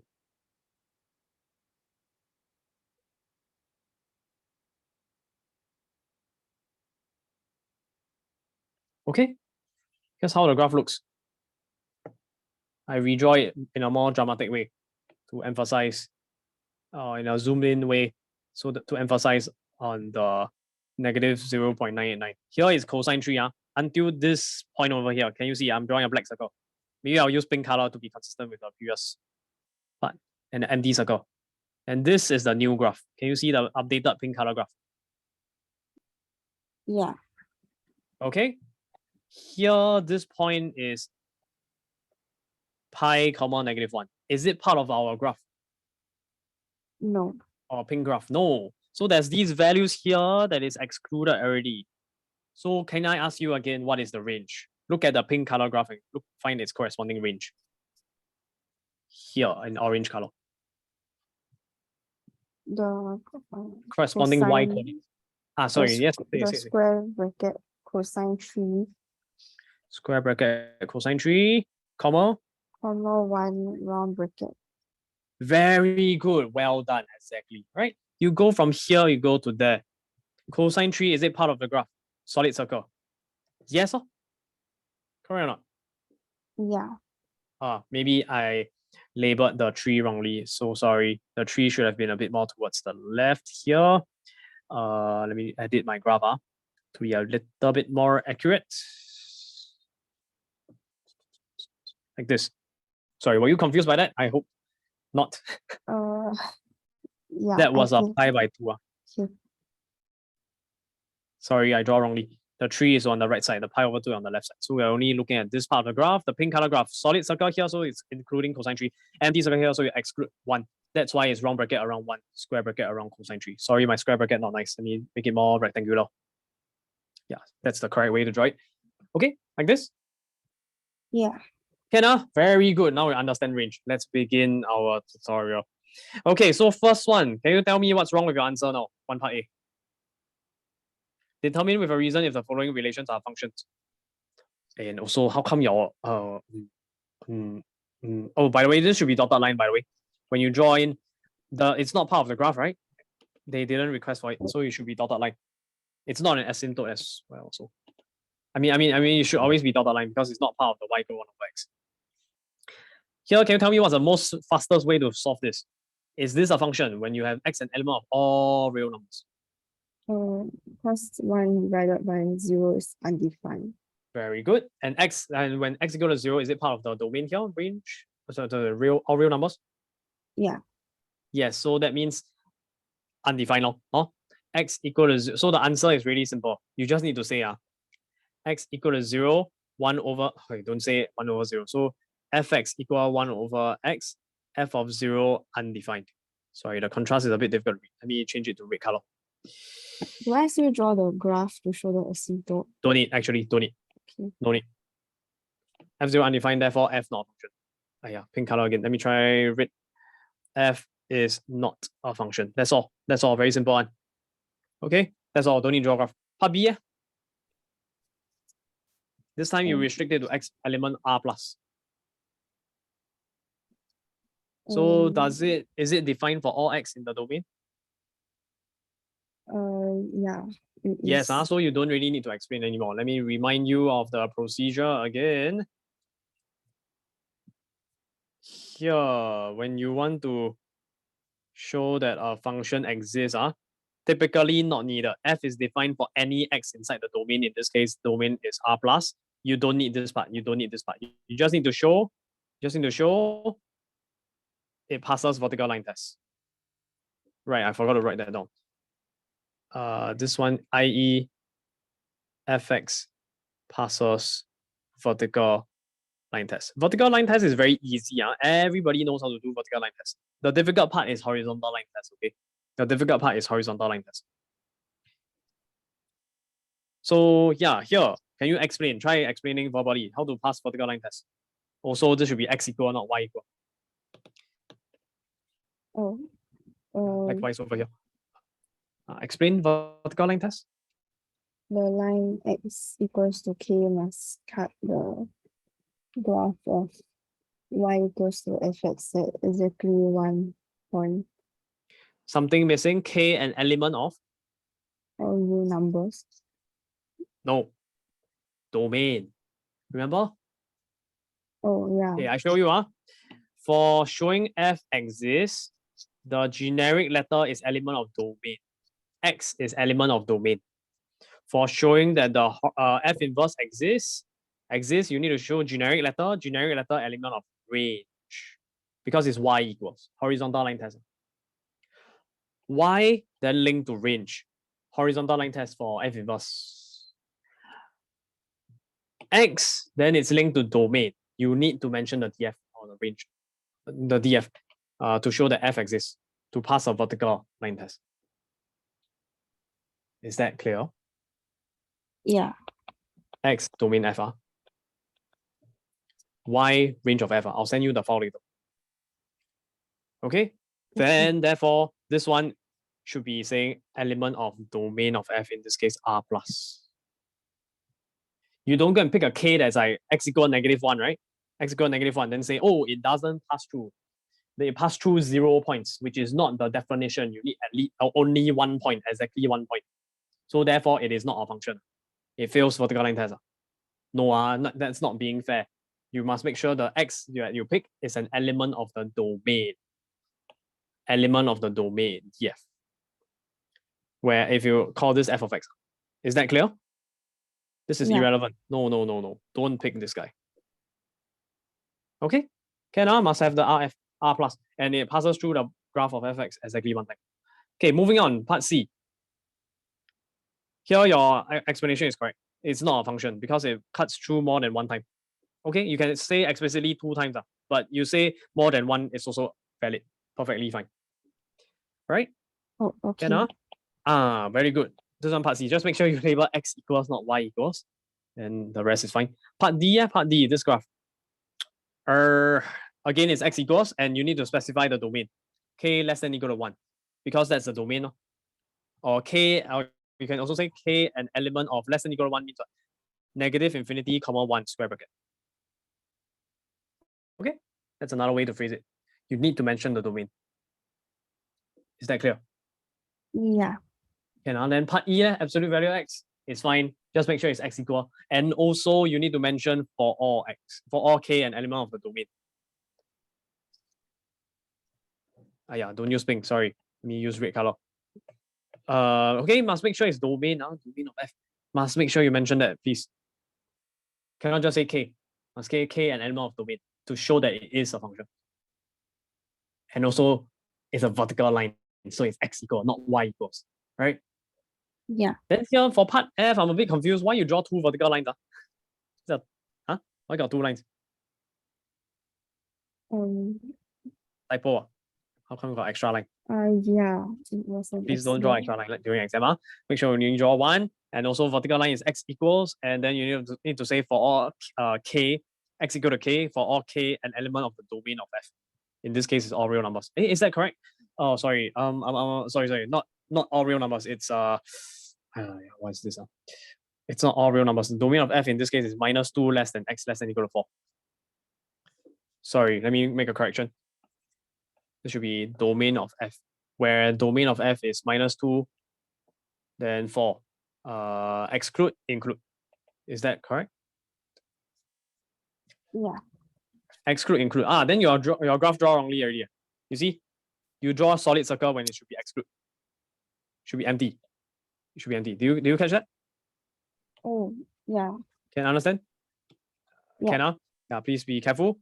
Empty round bracket means you don't include, right? It's -2 less than x less than equal to 4. You do not include x equal to -2, so should be empty circle here.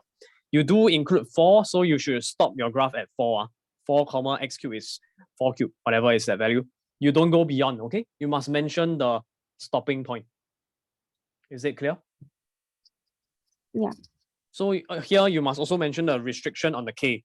Is it fair for me to pick x equal to 5? Cannot. It's not in the domain. It's not in the domain. So you need to specify. You already know that, but please demonstrate your knowledge of that. It must be within the domain. So element of domain. For all k inside the domain. All these vertical lines only pass through one time. So one x only produce one y. Don't have ambiguous case, 2 different y's. 2 plus 3 gives you 5 on our calculator. It doesn't give you 5 on a Monday and 6 on a Tuesday. One input, you key in 2 plus 3, it will only give you 1 corresponding y output. Okay? Okay. Moving on to question 2. Okay. Question 2, can you see what's wrong with your graph? 1 less than equal x less than equal to 3. It's supposed to be it's not in the domain. The domain is wrong. Should be starting from 1, right? So it should be here. Solid circle. X equal to 1, what's the corresponding y? 3. 2 times 1 plus 1, which is 3. And then it goes all the way upwards because positive gradient, right? Mx plus c, 2x. Until you reach positive 3. So what's the corresponding y? X equal to 3, so 2 times 3 is 6 plus 1, 7. Very good. And then solid circle. That's how you draw the graph. Is it clear? Yes. Very good. Then your domain F and range F is perfect. Very good. Your explanation is also fine. However, over here, domain F inverse equals to range of F, right? Range of F, yeah. Here you blah blah. Your range of F is already correct, but then you copy and paste wrongly. You go and put a 2 here instead of 3. Oh, oops. Yeah. Right? Please be careful. Okay, then other than that, it's fine. Copy correctly, please. Now, moving on, this one, very good. You label the coordinates of the minimum point. Here, maybe you should also improve, you should also, just to be more inclusive, you include the turning, the y-intercept as well, 0,3, right? 0,3. But the explanation is perfect. Yes, it is no inverse function exists, right? So you don't even need to talk about the, find the F inverse rule. Next one, h of x. Here, please mention the k element of the range of f. In this case, 0 to infinity. Is it fair for me to pick a horizontal line y equals to -1? Then to check whether it's a past horizontal line test or not? No, because it's not in the range. Because it's not in the range, exactly. So make sure you mention y equal to k, but k must be inside the range. Okay? Then the rest is fine. Likewise over here, range of f must be included. Just copy and paste whatever you found out as a range. Now here, please, just a very annoying point I want you to pay attention to. F inverse, you don't need to put the x bracket x. Just R F inverse on a subscript is fine. You also try to make sure your F inverse is like a smaller font size compared to your capital R. Is that clear? Yeah. Yeah, don't need the bracket x as well for the domain and the range. I think you repeated that many times. Inverse then bracket x, close bracket. Don't need. Just R F inverse is fine. Okay. Okay. Yeah, okay, moving on. QX. How to find this one? Here you have to be a bit careful. You already draw the graph, right? This is perfectly fine. Domain F and range of F is found, is good. Then what were we asking? We are asking, does the inverse exist? So you have to pass horizontal line test. And if it does, find its rule domain range. Now, yes, your answer is correct, but please make sure you say K element of RF. Right? You don't pick a Y equals to 1 that's outside of the range, right? So must element of RF. Then now you want to find the domain rule and range. Domain F inverse should be easy, right? Domain F inverse is a range of F, right? Yeah. Which is equal to whatever you found. Oh, but don't need to put bracket X. Just copy and paste whatever you wrote down. Okay? Yeah. Then that's a domain. How about the rule? What's the rule of the inverse function? So here you must understand that what do you call it? Piecewise function, absolute value function is a piecewise function. So Qx equals to this guy. It's actually either the positive, the minus sign always stays outside the modulus. So it's either positive version of 2 minus x or the negative version of 2 minus x. Can you see that? Positive version, negative version. Then that is occurring for, oh wait, hold on a second. That is occurring for x more than 2, that is x less than or equal to 2. But this part is irrelevant. Why? Because x is more than 2. Correct or not? Yeah, I mean, okay, you can think of it like this. There is oh, sorry. No. I mixed it up. No. Sorry. Can you see that? It's actually like this. The minus 2 minus x is for x less than or equal to 2. Yeah. Why? Mm-hmm. Look at your graph. This part here, upward sloping or downward sloping? Downward sloping. Downward sloping. So y equal mx plus c, you are expecting the m to be? Negative. Negative. When x is, this domain is x is, this part of the graph, x is? More than 2. More than 2. So when x is more than 2, there are 2 possible graphs from the definition of absolute value function. Let's just expand it out. Let's say we don't know what's the corresponding domain first. We just expand out. Okay, so after we expand out, what we end up with is a positive x minus 2. This one is a minus become plus. So minus x plus 2. Can you see that? Yeah. This becomes this becomes this. But we only want the negative gradient graph. So which one is the negative gradient graph, the top or bottom? The bottom. The bottom one, right? So that must mean that the bottom one must have the x more than 2. So that's why it's over here, x more than 2. Makes sense? I need to know the definition of modulus. Yes, you need to know the modulus of the definition of modulus. X and negative x, x more than 0, x less than 0. Then where does the 0 belong? One of them, doesn't matter. Negative 0, positive 0, still 0. Yes, you need to know the definition. Okay. Piecewise function. later we also have to draw we also need to know piecewise function applied to a periodic function, right? The fx equal fx plus 3, if you recall that question. Yeah. It only appeared one time in the A-level side, then it never appeared again. So I don't know how important is it, but it appeared before, so it's likely to come out again. I don't know. So anyways, we need to focus only on the relevant part of the graph, which is the x more than 2. So we focus only on this fella over here, which means that qx is really just minus x plus 2. Okay? Yeah. Because they restricted the domain already. X is positive. So that means it's just this part of the graph. Are we clear on that? Yeah. Can you can also verify You just draw the graph of minus x plus 2 and check that it's the same as this on a GC. I'll leave that to you for you to do as an exercise. Right? Okay, good. So now that we have the QX, how to find the Q inverse? Y equal minus x plus 2. Wow, the font size. Let me try and change it. Then what do you do next? Make what the subject? Make x the subject.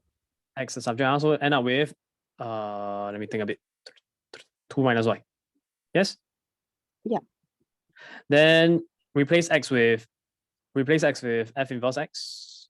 Replace y with x. That's your inverse function. Can? Yeah. That's a rule. That's a rule. That's a domain. That's a domain. Here. Rule found, domain found. What is left? We still need to find the range. So RF inverse. What's RF inverse? The domain of f. Domain F, which is? Sorry, in this case, F being the Q of X. So maybe we should contextualize. Sorry, I shouldn't say F all the way. I should say Q. Contextualize. Sorry. So it's Q inverse of X. Must follow the question. Okay, they didn't use F, use Q. So what's the domain of Q? To infinity. Exactly. 2, infinity. Round bracket, square bracket for the 2. Round bracket. Round bracket. Okay, strictly more than. Then of course the infinity also round bracket. Okay, then we are done. That's it. So the trick here is to know definition of absolute value x, and then you figure out what is the actual function for this part of the graph. It's just minus x plus 2. Okay? Can think of it, like this minus x plus 2 is this part, but you restrict it to more than 2. Chop off the left half and just focus on the right half. Okay, and then you are able to find dq inverse, rq inverse, and the root. Done. Clear? Yeah. Okay, moving on. So next one. Now you have this fella here, 1 minus x, the graph is fine, domain range also fine. You forgot to label the coordinates here. You should label it. What's the coordinates here? X squared minus 2x plus 2. Less than equal to 1, right? So it should be 1, comma. Once you have the x, you should find the 1. 1, comma. 1. 1 minus 2 is negative 1 plus 2 is 1. Yes, 1, comma 1. And that also happens to be the turning point of the graph. If you just complete the square, it becomes this guy, which is this guy. Do I need to elaborate on completing the square? No. 1, comma 1. Okay, very good. So now, what was your question? How to find range of FG without plotting the graph? So this is plotting the graph, right? Of FG. Yeah. And also you plot it wrongly, this one. It should be inclusive of the 0, right? Should be inclusive of the 0. I mean, okay, I cannot tell. Is this a square or round bracket? Oh, round bracket. It should be a square. Should be a square. Okay. Why? Why you include that? I mean, what's the range of FG? It's just you draw the. Okay, how do I explain this? I think the best way is to use method 2 to explain this. Can I just do this question? Redo this question? Yeah.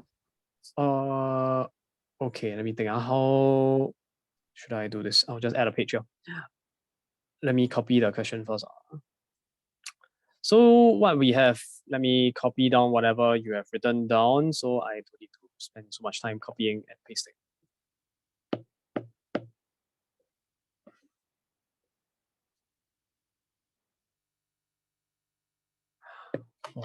Okay, hold on a second. I need to get a charger. Wow, 12:30. Oh my. Let me try and speed things up.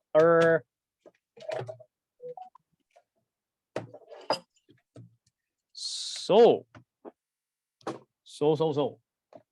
How? We already went through, right? I hope you remember. You got DF, you got RF, you got DG. How come you say F again? This should be G. Yeah, I didn't see that. DG and RG. Okay, make sure you use the correct letter. Are we clear on that? It should be G. Yeah. Okay. Then the RG is wrong. Okay, can you tell me what's wrong with your RG?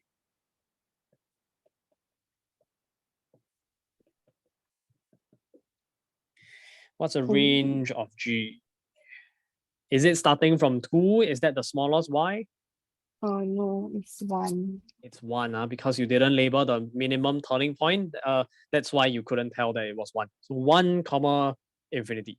And I think that's because you were just using the GC to draw it for you, is it? Yeah.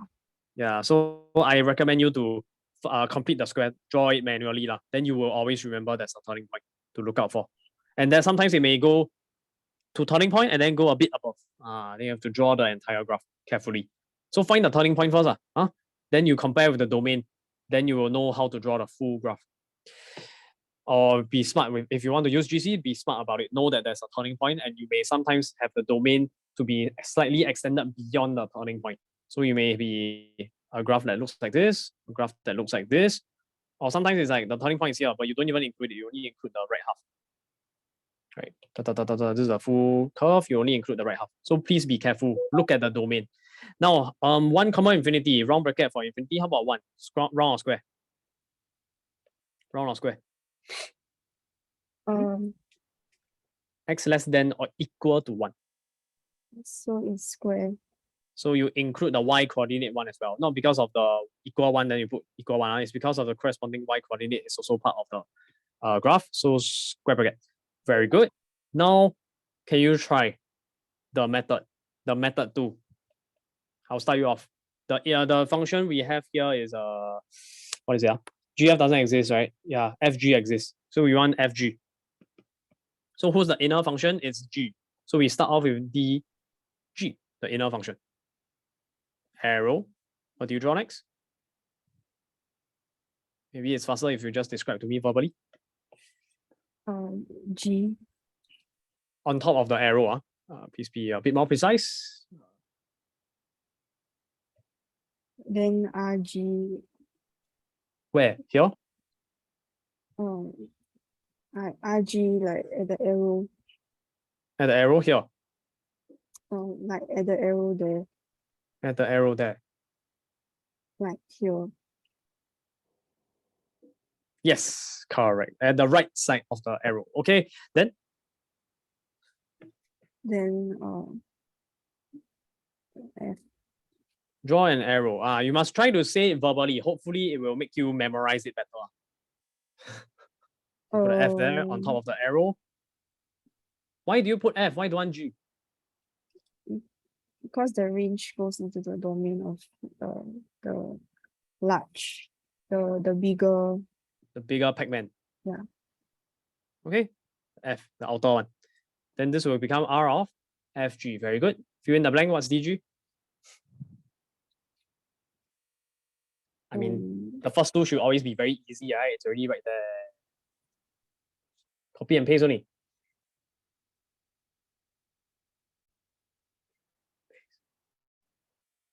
Oh, you're using a mouse, is it? No. Oh, iPad. Okay. And carry on. Then RG is 1 comma infinity. What do you do next? Then I draw the graph of F.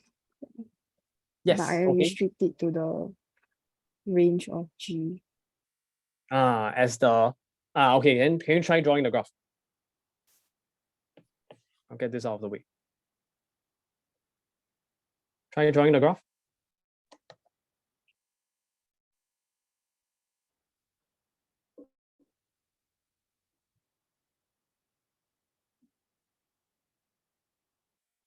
X-axis and y-axis, where is it?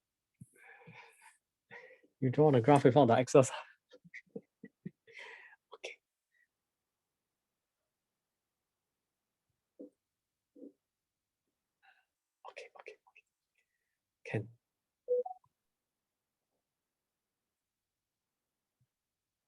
And therefore the range is? Is 0. You can write it below here. I mean over here. To be neater. Fill in the blank here.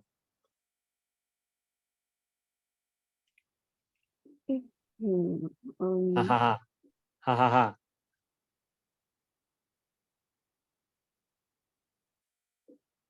Small comma big. Yes, and round very good. Minus infinity, comma 0. Okay, you got it. Yes. That's it. I'll leave you to fill in the blank on your own. And draw the graph. Exercise. Do again. Okay? Or just watch the video. Whatever you've written was perfect. Very good. Okay. Erased. Okay, moving on. Next one is part B. What is wrong? Here circle is fine. Let me think a bit. Yes, correct. Here not fine. Your domain of the FG should be domain of G, right? Domain of G, not X an element of R plus of all real numbers. Remember? Yeah. This is D of FG equal DG, not the all real numbers. This is just negative root 2 to root 2 round bracket because you're excluding strictly less than, strictly less than. Okay, make a correction for the domain. Then for the RFG, I have wrong. Let's try again, huh? Let's just try the RFG. Okay, let's try this. This is part B. We try to find the RFG. Which one exists actually? Is it FG or GF? Oh, by the way, this will be GR again.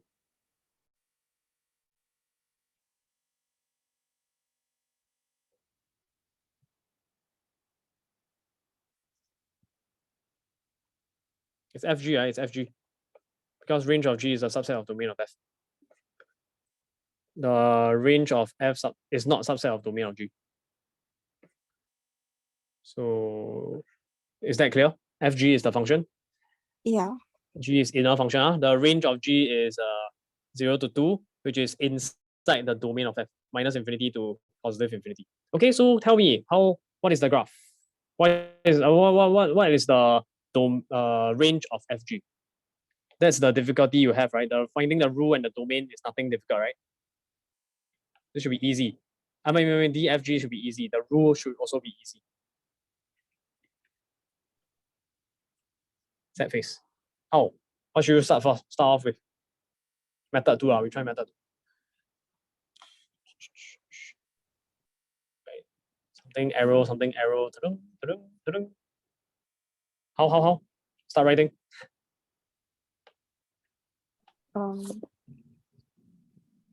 Always start with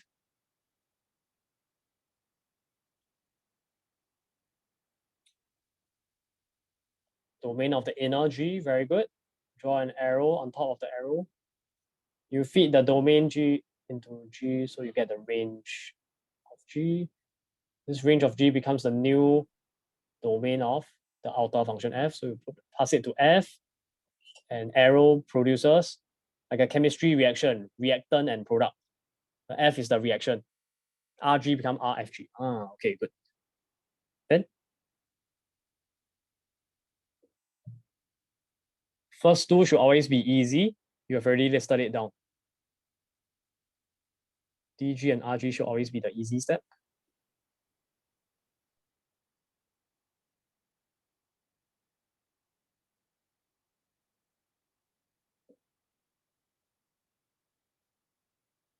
Okay, very good. Oh, I mentioned here, not labeled. Sorry, the handwriting. You should label negative root 2, positive root 2.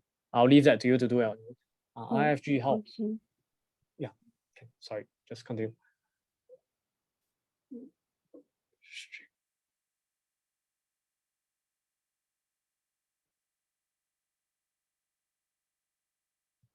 Think about it. The X starts from 0 all the way to 2. Right? Over here, right? 0, 2. X starts from 0. Your straight line restrict to 0, 2 for the domain.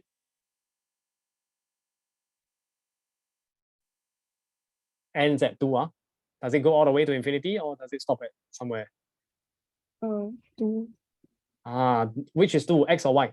X coordinate or x. X. So yes. Table. What's the corresponding y coordinate? 2 times 2 plus 1 is 5. Good. What's the, so now remember what are 3 steps to find range? 2 steps, but step 2 got 3 sub steps. First step, draw the graph. Second step, smallest y, largest y, smallest comma largest, bracket, bracket. Very good, perfect. Easy? You get the idea now? Can, right? Just have to take the function f but restrict the domain. So now you see empty circle there, solid circle there means you round bracket for the 1 and square bracket for the 5. Sorry, square bracket the other way. Okay, that's very messy. But you get the idea, right? Your answer is fine. Round bracket for the 1, square bracket for 5. Just make sure that your, don't blah blah. Make sure your 1 is the smaller guy and the 5 is the bigger guy. Is that okay? Yeah. Yeah, don't put 5, 1. What you're doing is correct. Keep it up. Okay, moving on. I will leave it to you. Exercise, correction. You already got the right answer. Let's just move on to the next one. Part B is done. Part C leh? Part C is totally wrong because you didn't follow the domain of the function. Here, x is more than 0. You can draw for me 2 graphs. Okay, so let's just redo the entire question. Okay, let's go. I'll just show you how to do it. Okay, is it the right page? That page, I need more space. Paste it. I'll go here. Okay, so how to draw this graph? 1 over x. It's just the right part. So like this, y equal 1 over x. That is from y-axis, x-axis, origin. X more than 0. So there's an asymptote, x equal to 0. Moving on, that's f of x. I'll just call it f of x. G of x, you want negative x, so like this. Straight away. Then you have x element of real numbers, x strictly more than 0. So if you want only the right half, you don't want the left half. So redraw, you just want this part here. Solid circle or empty circle at x equal to 0. Strictly, so it should be empty circle. Yeah. Okay, is that too fast? No. No, you should be able to do at that speed, hopefully. Then after that, now you have to check the DFRF, DGRG, standard procedure. Fill in the blank. DF is what? More than 0. So round bracket 0, infinity. Range is what? Also 0 to infinity. Correct? Help me to clear your diagram. Oh, okay. Thank you. Oh, I can do it. Okay. Yeah. Thank you. So now how about DGRG? Dun, dun, dun, dun. 0, infinity. What kind of bracket? Round bracket. For both, hopefully. Yeah. That's your answer. How about range of G? Tell me round or square? Round 0 or negative infinity 0. And then end of the, hey, don't just leave me hanging. Complete the story. Oh. 0 then? Round or square? Oh, I draw already. It's sorry, I'm not looking at the screen. I was looking at my iPad. Okay, sorry. Please read out. Okay. Right. Sorry, I wasn't looking up. Yes, 0, round. Very good. So now let's check. Is RG subset domain F? RG subset domain F question mark? No. No, because got minus infinity, got like for example -4. -4 is not inside here. So therefore this is a no. Then by elimination, you already know the other guy must be true. RF subset domain G, right? And let's just quickly check.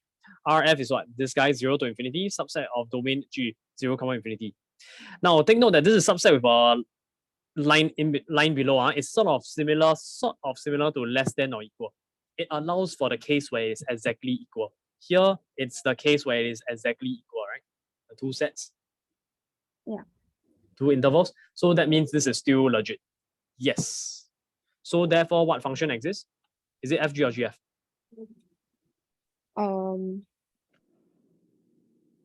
Range of inner subset domain outer. It's FG. No, wrong. Inner, outer, try again.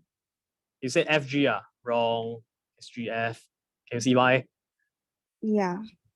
Inner function is like this, outer function is outside like that. Right, it starts from the inside to the outside, f of x, then bracket, g around it. Okay, this is inside. This is outside. Right? Is it clear? Yeah. Can don't confuse that. This one you wrong. The rest of the question all wrong already. Are we clear on this? Who is the inner, who's the outer? And the range of inner must be subset of domain of outer. Yeah, but I need to like draw the diagram to see. Draw. Okay. Is it clear now, GF? Yeah. Okay, we proceed to draw GF. I mean, find the domain, rule, and the range. Okay, so domain of GF is simple. It's just domain of inner or outer. Domain of F. Good. Inner function, which is just 0, infinity. Done. Range later lah. Let's find the rule first. GF. So G of F of X. What was G again? Negative X. And I put round bracket around the X because the X will now get replaced with F of X, which is 1 over X. So the answer is just negative 1 over X. Okay. But what about the what do you call it? The range of GF. How to find? I'll just go through entirely. Is it okay? Yeah. Okay, so GF. So we always start off with the domain of the inner function F, draw an arrow, pass it into the function F. So what spits out from the F? The range of F. You feed D into the F, you get R from the F. Then this RF becomes the new domain of the outer function G. So we put a G there. So it's a reactant into the function. Then you get a product. What's a product? It's a R of GF. Now we fill in the blank. DF, RF should be very obvious. It's written over here already. Copy and paste. 0, infinity. Paste it here. 0, infinity. Paste it there. Now how about the RGF? So that's when you need to copy and paste the graph of GF. Sorry, the outer function G. All right. This is the original graph for domain from 0 to infinity. But now we are restricting it to the domain 0 to infinity. And hopefully you realize that it's the same. It's the same. So there is no restriction going on, which means that free gift. The graph looks exactly the same. So the range is just minus infinity, 0. Answer. Maybe I'll put an equal sign here. Then that's your answer. Clear? Yeah. Very good. Okay, moving on to the next part. That was part C. How come I forgot to label? Part C. Okay, then part, moving on to part D. Part D, you should have a square bracket around the negative 4. Not sure what's going on. Let's just try again. Okay. I think your rule was fine. Yeah. But then the problem was with the range. Okay, so let's just figure out what's the range. Okay, 1249. Oh my goodness. Wow. Let me go a little bit faster. So we got the domain, you got a range. This time finally you label as G, finally updated to G, not F anymore. Okay, very good. Yeah, I don't know what's going on, but you eventually remembered.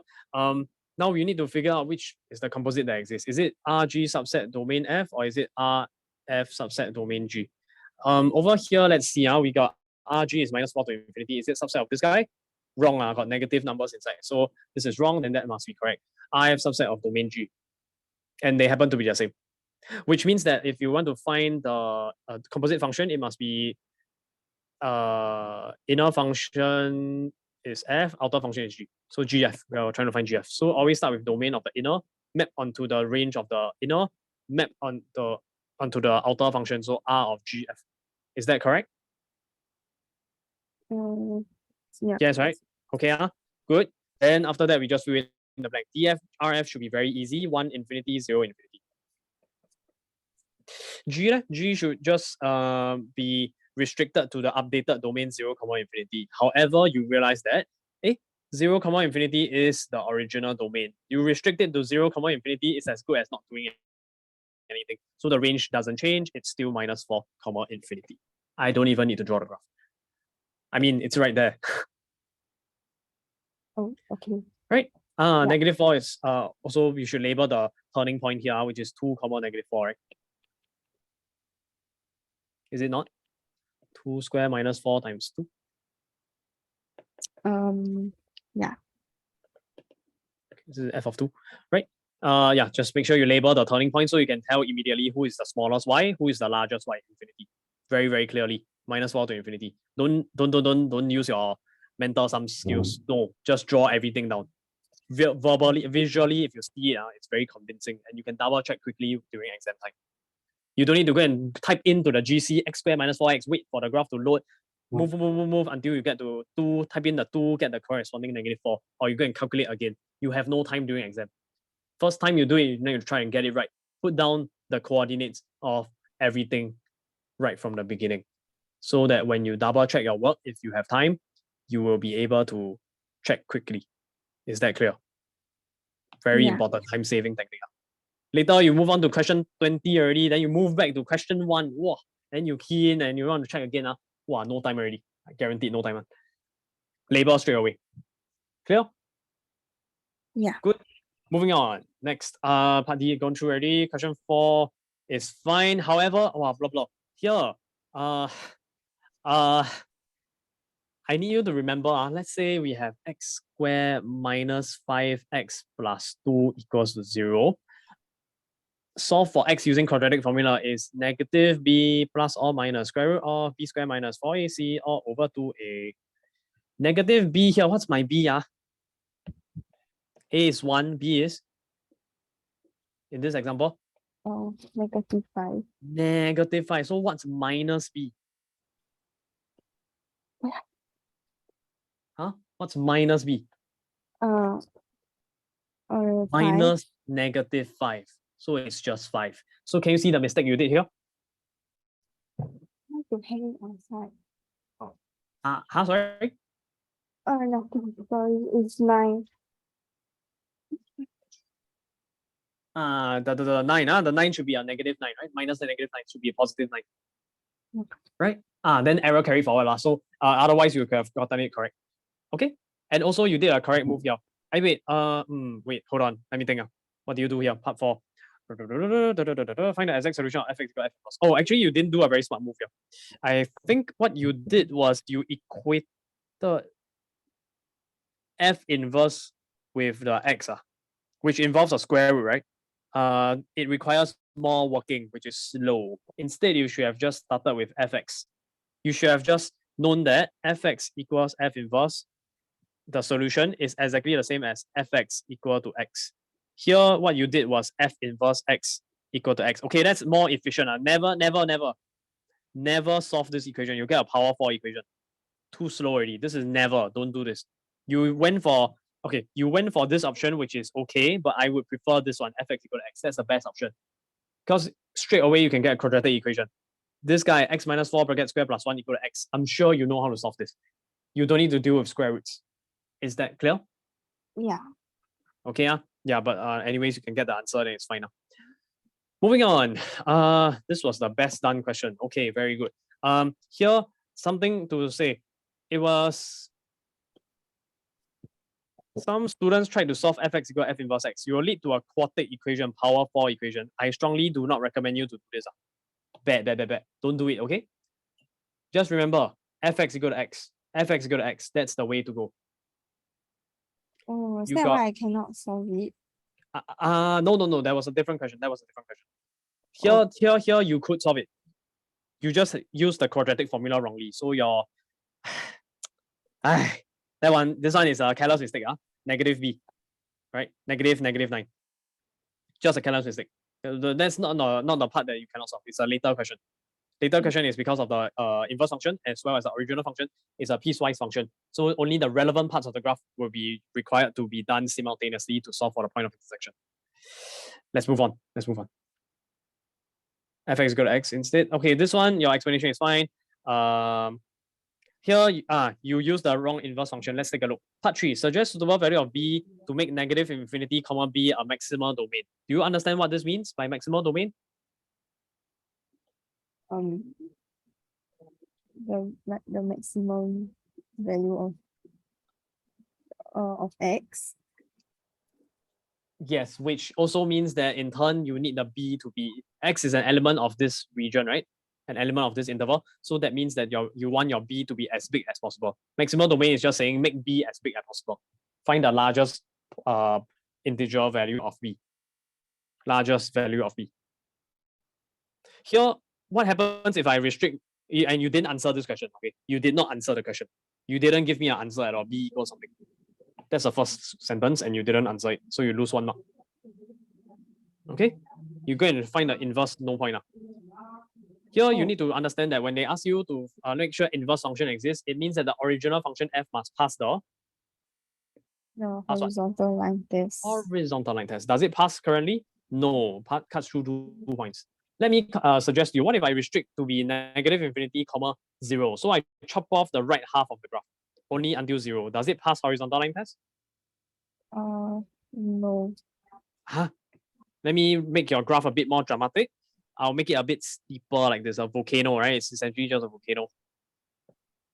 My question is, again, if I restrict it, if I restrict it to be just ignoring this part of the graph, only focus on the left half of the graph, does it pass the horizontal line test? Look at the graph. Yeah, can. Pass, right? Only cut 1 time. Only cut 1 time over here. Can you see? It only cuts 1 time here. But I thought it's not the maximum. Ah, that's why. So 0 is not the maximum, right? What do you think is the value of b now? 0 doesn't work. Here I'm restricting to x negative infinity to 0. And 0 is not the answer for b. What do you think is the value of b? Can we go higher? Less than 1. Exactly, less than 1. No, chop off the right half of the graph. The graph will still cut then it will only cut the graph 1 time. Okay, so b equals to 1. This is just observation, no explanation needed. So just give the answer. It's quite obvious. Clear? Yeah. Then hence for this maximal domain, meaning you restrict so now we change from element of all real numbers, we upgrade to x less than 1, right? Negative infinity to negative infinity comma 1 is the same as x less than 1. We want to define f inverse. How? So you found the range, right? So what you realize is that you need x to be less than 1. That's the domain, right?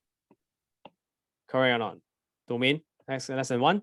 So you look carefully at your 2 possibilities here. When you have a square, you want to square root, what happened? You go and you go and throw away the negative root straight away. Do you know the mistake over here first? Angry. Why you throw away? Square root must always have positive value. Always positive? I mean it must be plus minus. Must be plus minus. Okay. Then after that, you want x less than 1. Less than 1. So it means that if you make x a subject, it becomes 1 plus minus square root. Square root is always a positive value. So you want x less than 1. Do you take the positive or the negative root now? You want x less than 1. Do you want 1 minus or 1 plus? 1 minus. 1 minus, right? So that's why your answer over here, you put a 1 plus is wrong. So the correct answer is, since x is less than 1, we want x to be 1 minus the square root. Can? Clear? Yeah. Okay. That is a rule. Not done yet. Still need to rewrite it. F inverse equal 1 minus square root 1 over x plus 1. Then this is x. What's the domain now? Domain f inverse equals range of f, which is equal to in this case we are restricting it to be less than 1 already, right? So range is what? There's an asymptote here at y equals -1. So what's the range? Can you tell me what's the range? Smallest y, largest y. Round bracket -1, comma infinity. Very good. Exactly. Very good. Okay, that's all. Don't need the range. They didn't ask for range, don't give. Standard, when they ask you for f inverse, just give the rule and the domain. No need for range. No need range. They ask, then you give. You don't do extra. No time during exam. Don't do extra. Okay? Yeah. Clear? Very good. That is question 6.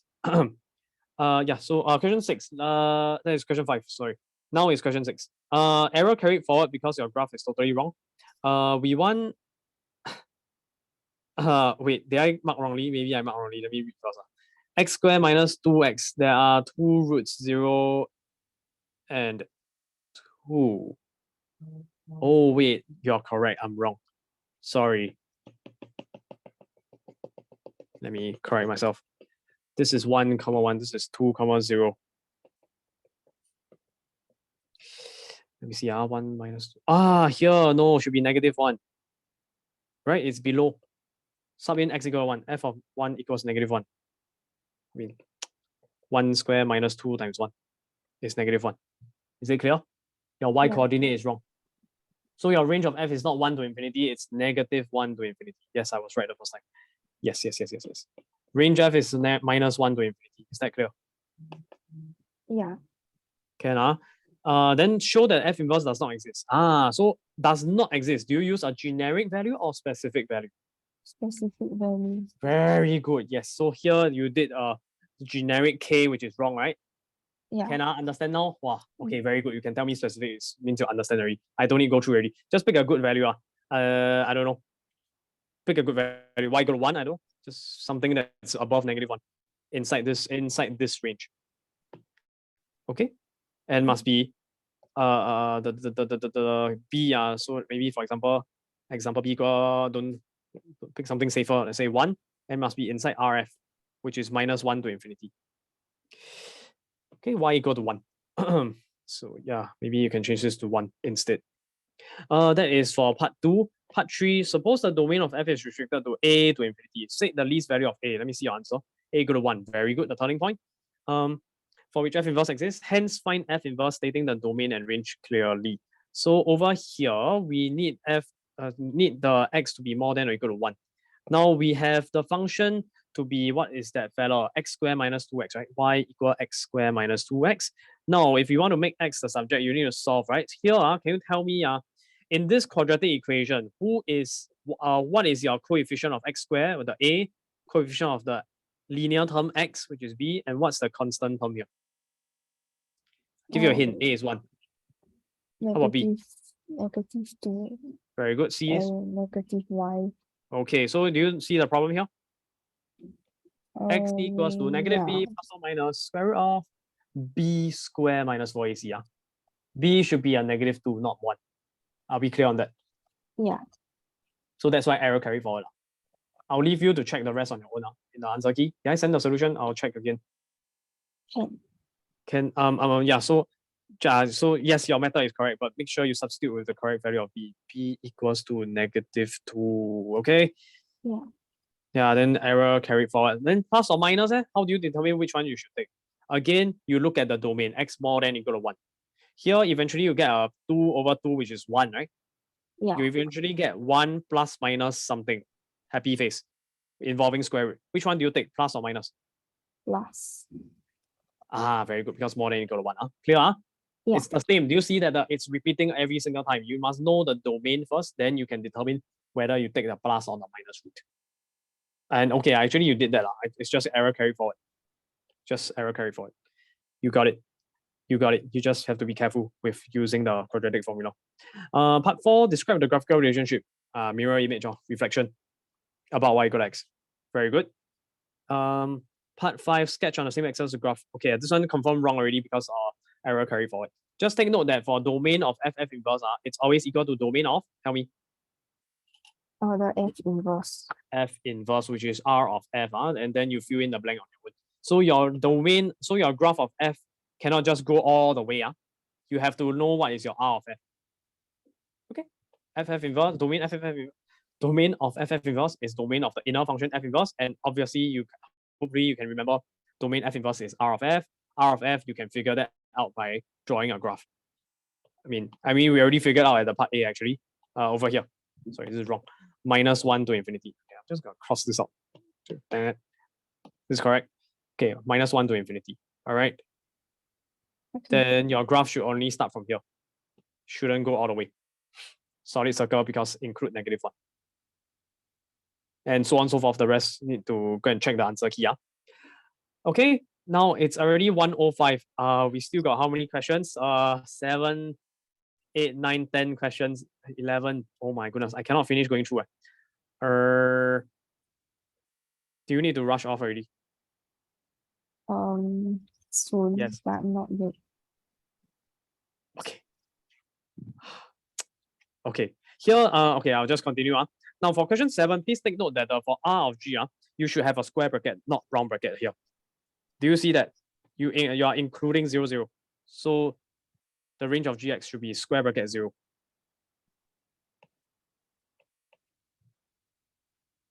Do you understand? Yeah. This is question 7. Okay. And what else?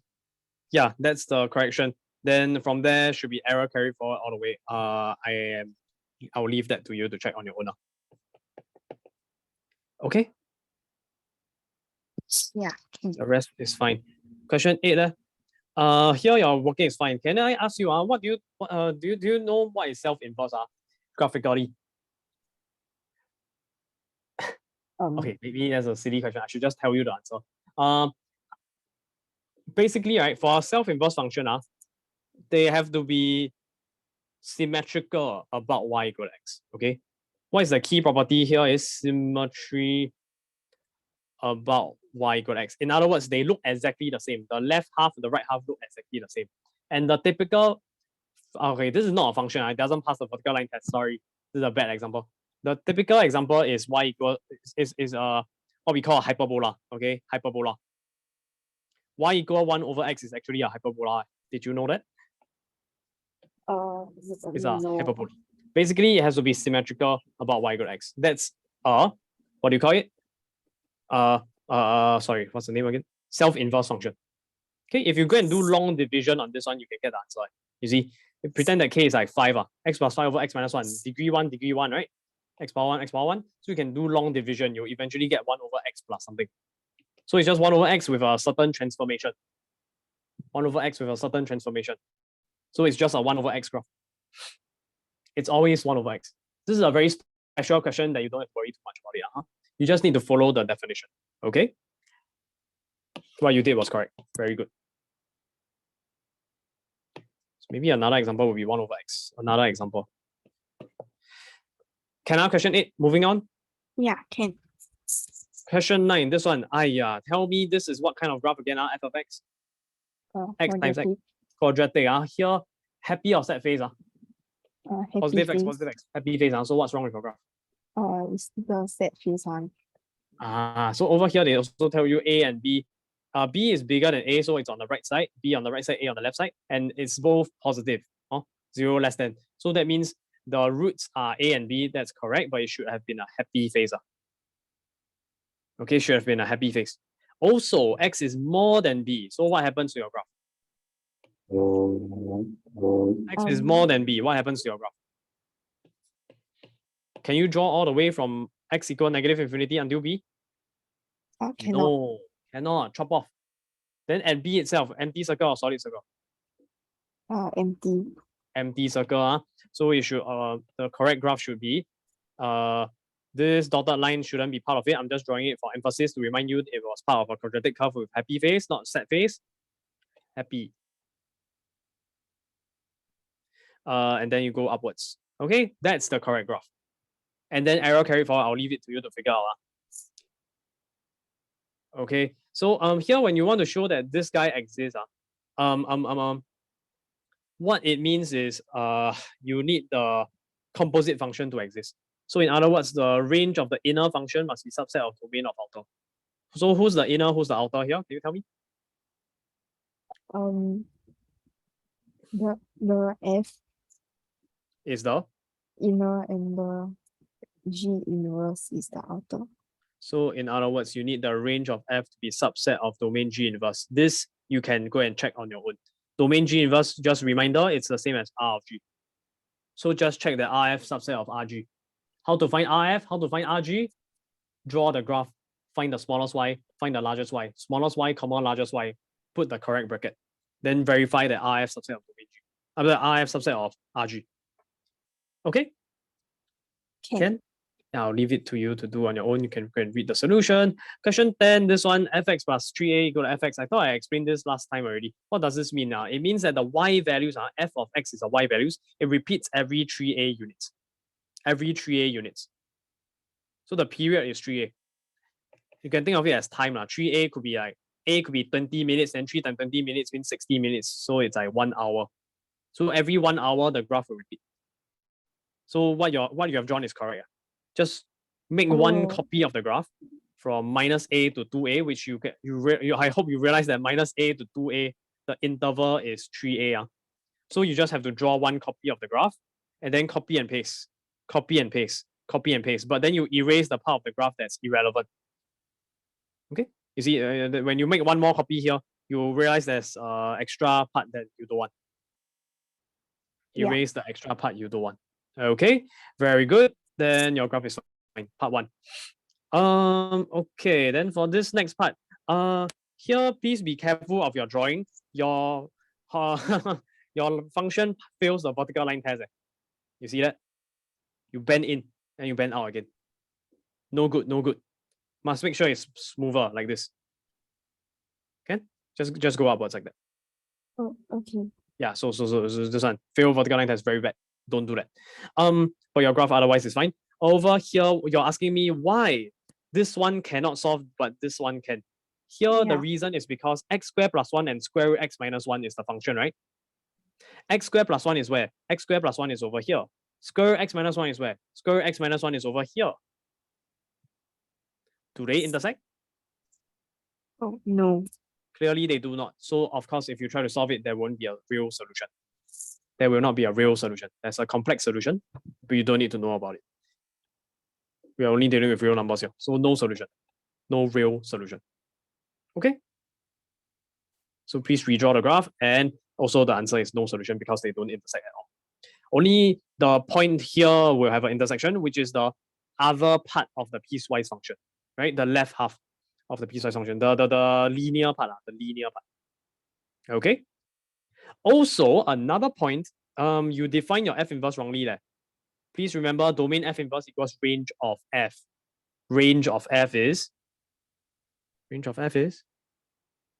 Oh, no.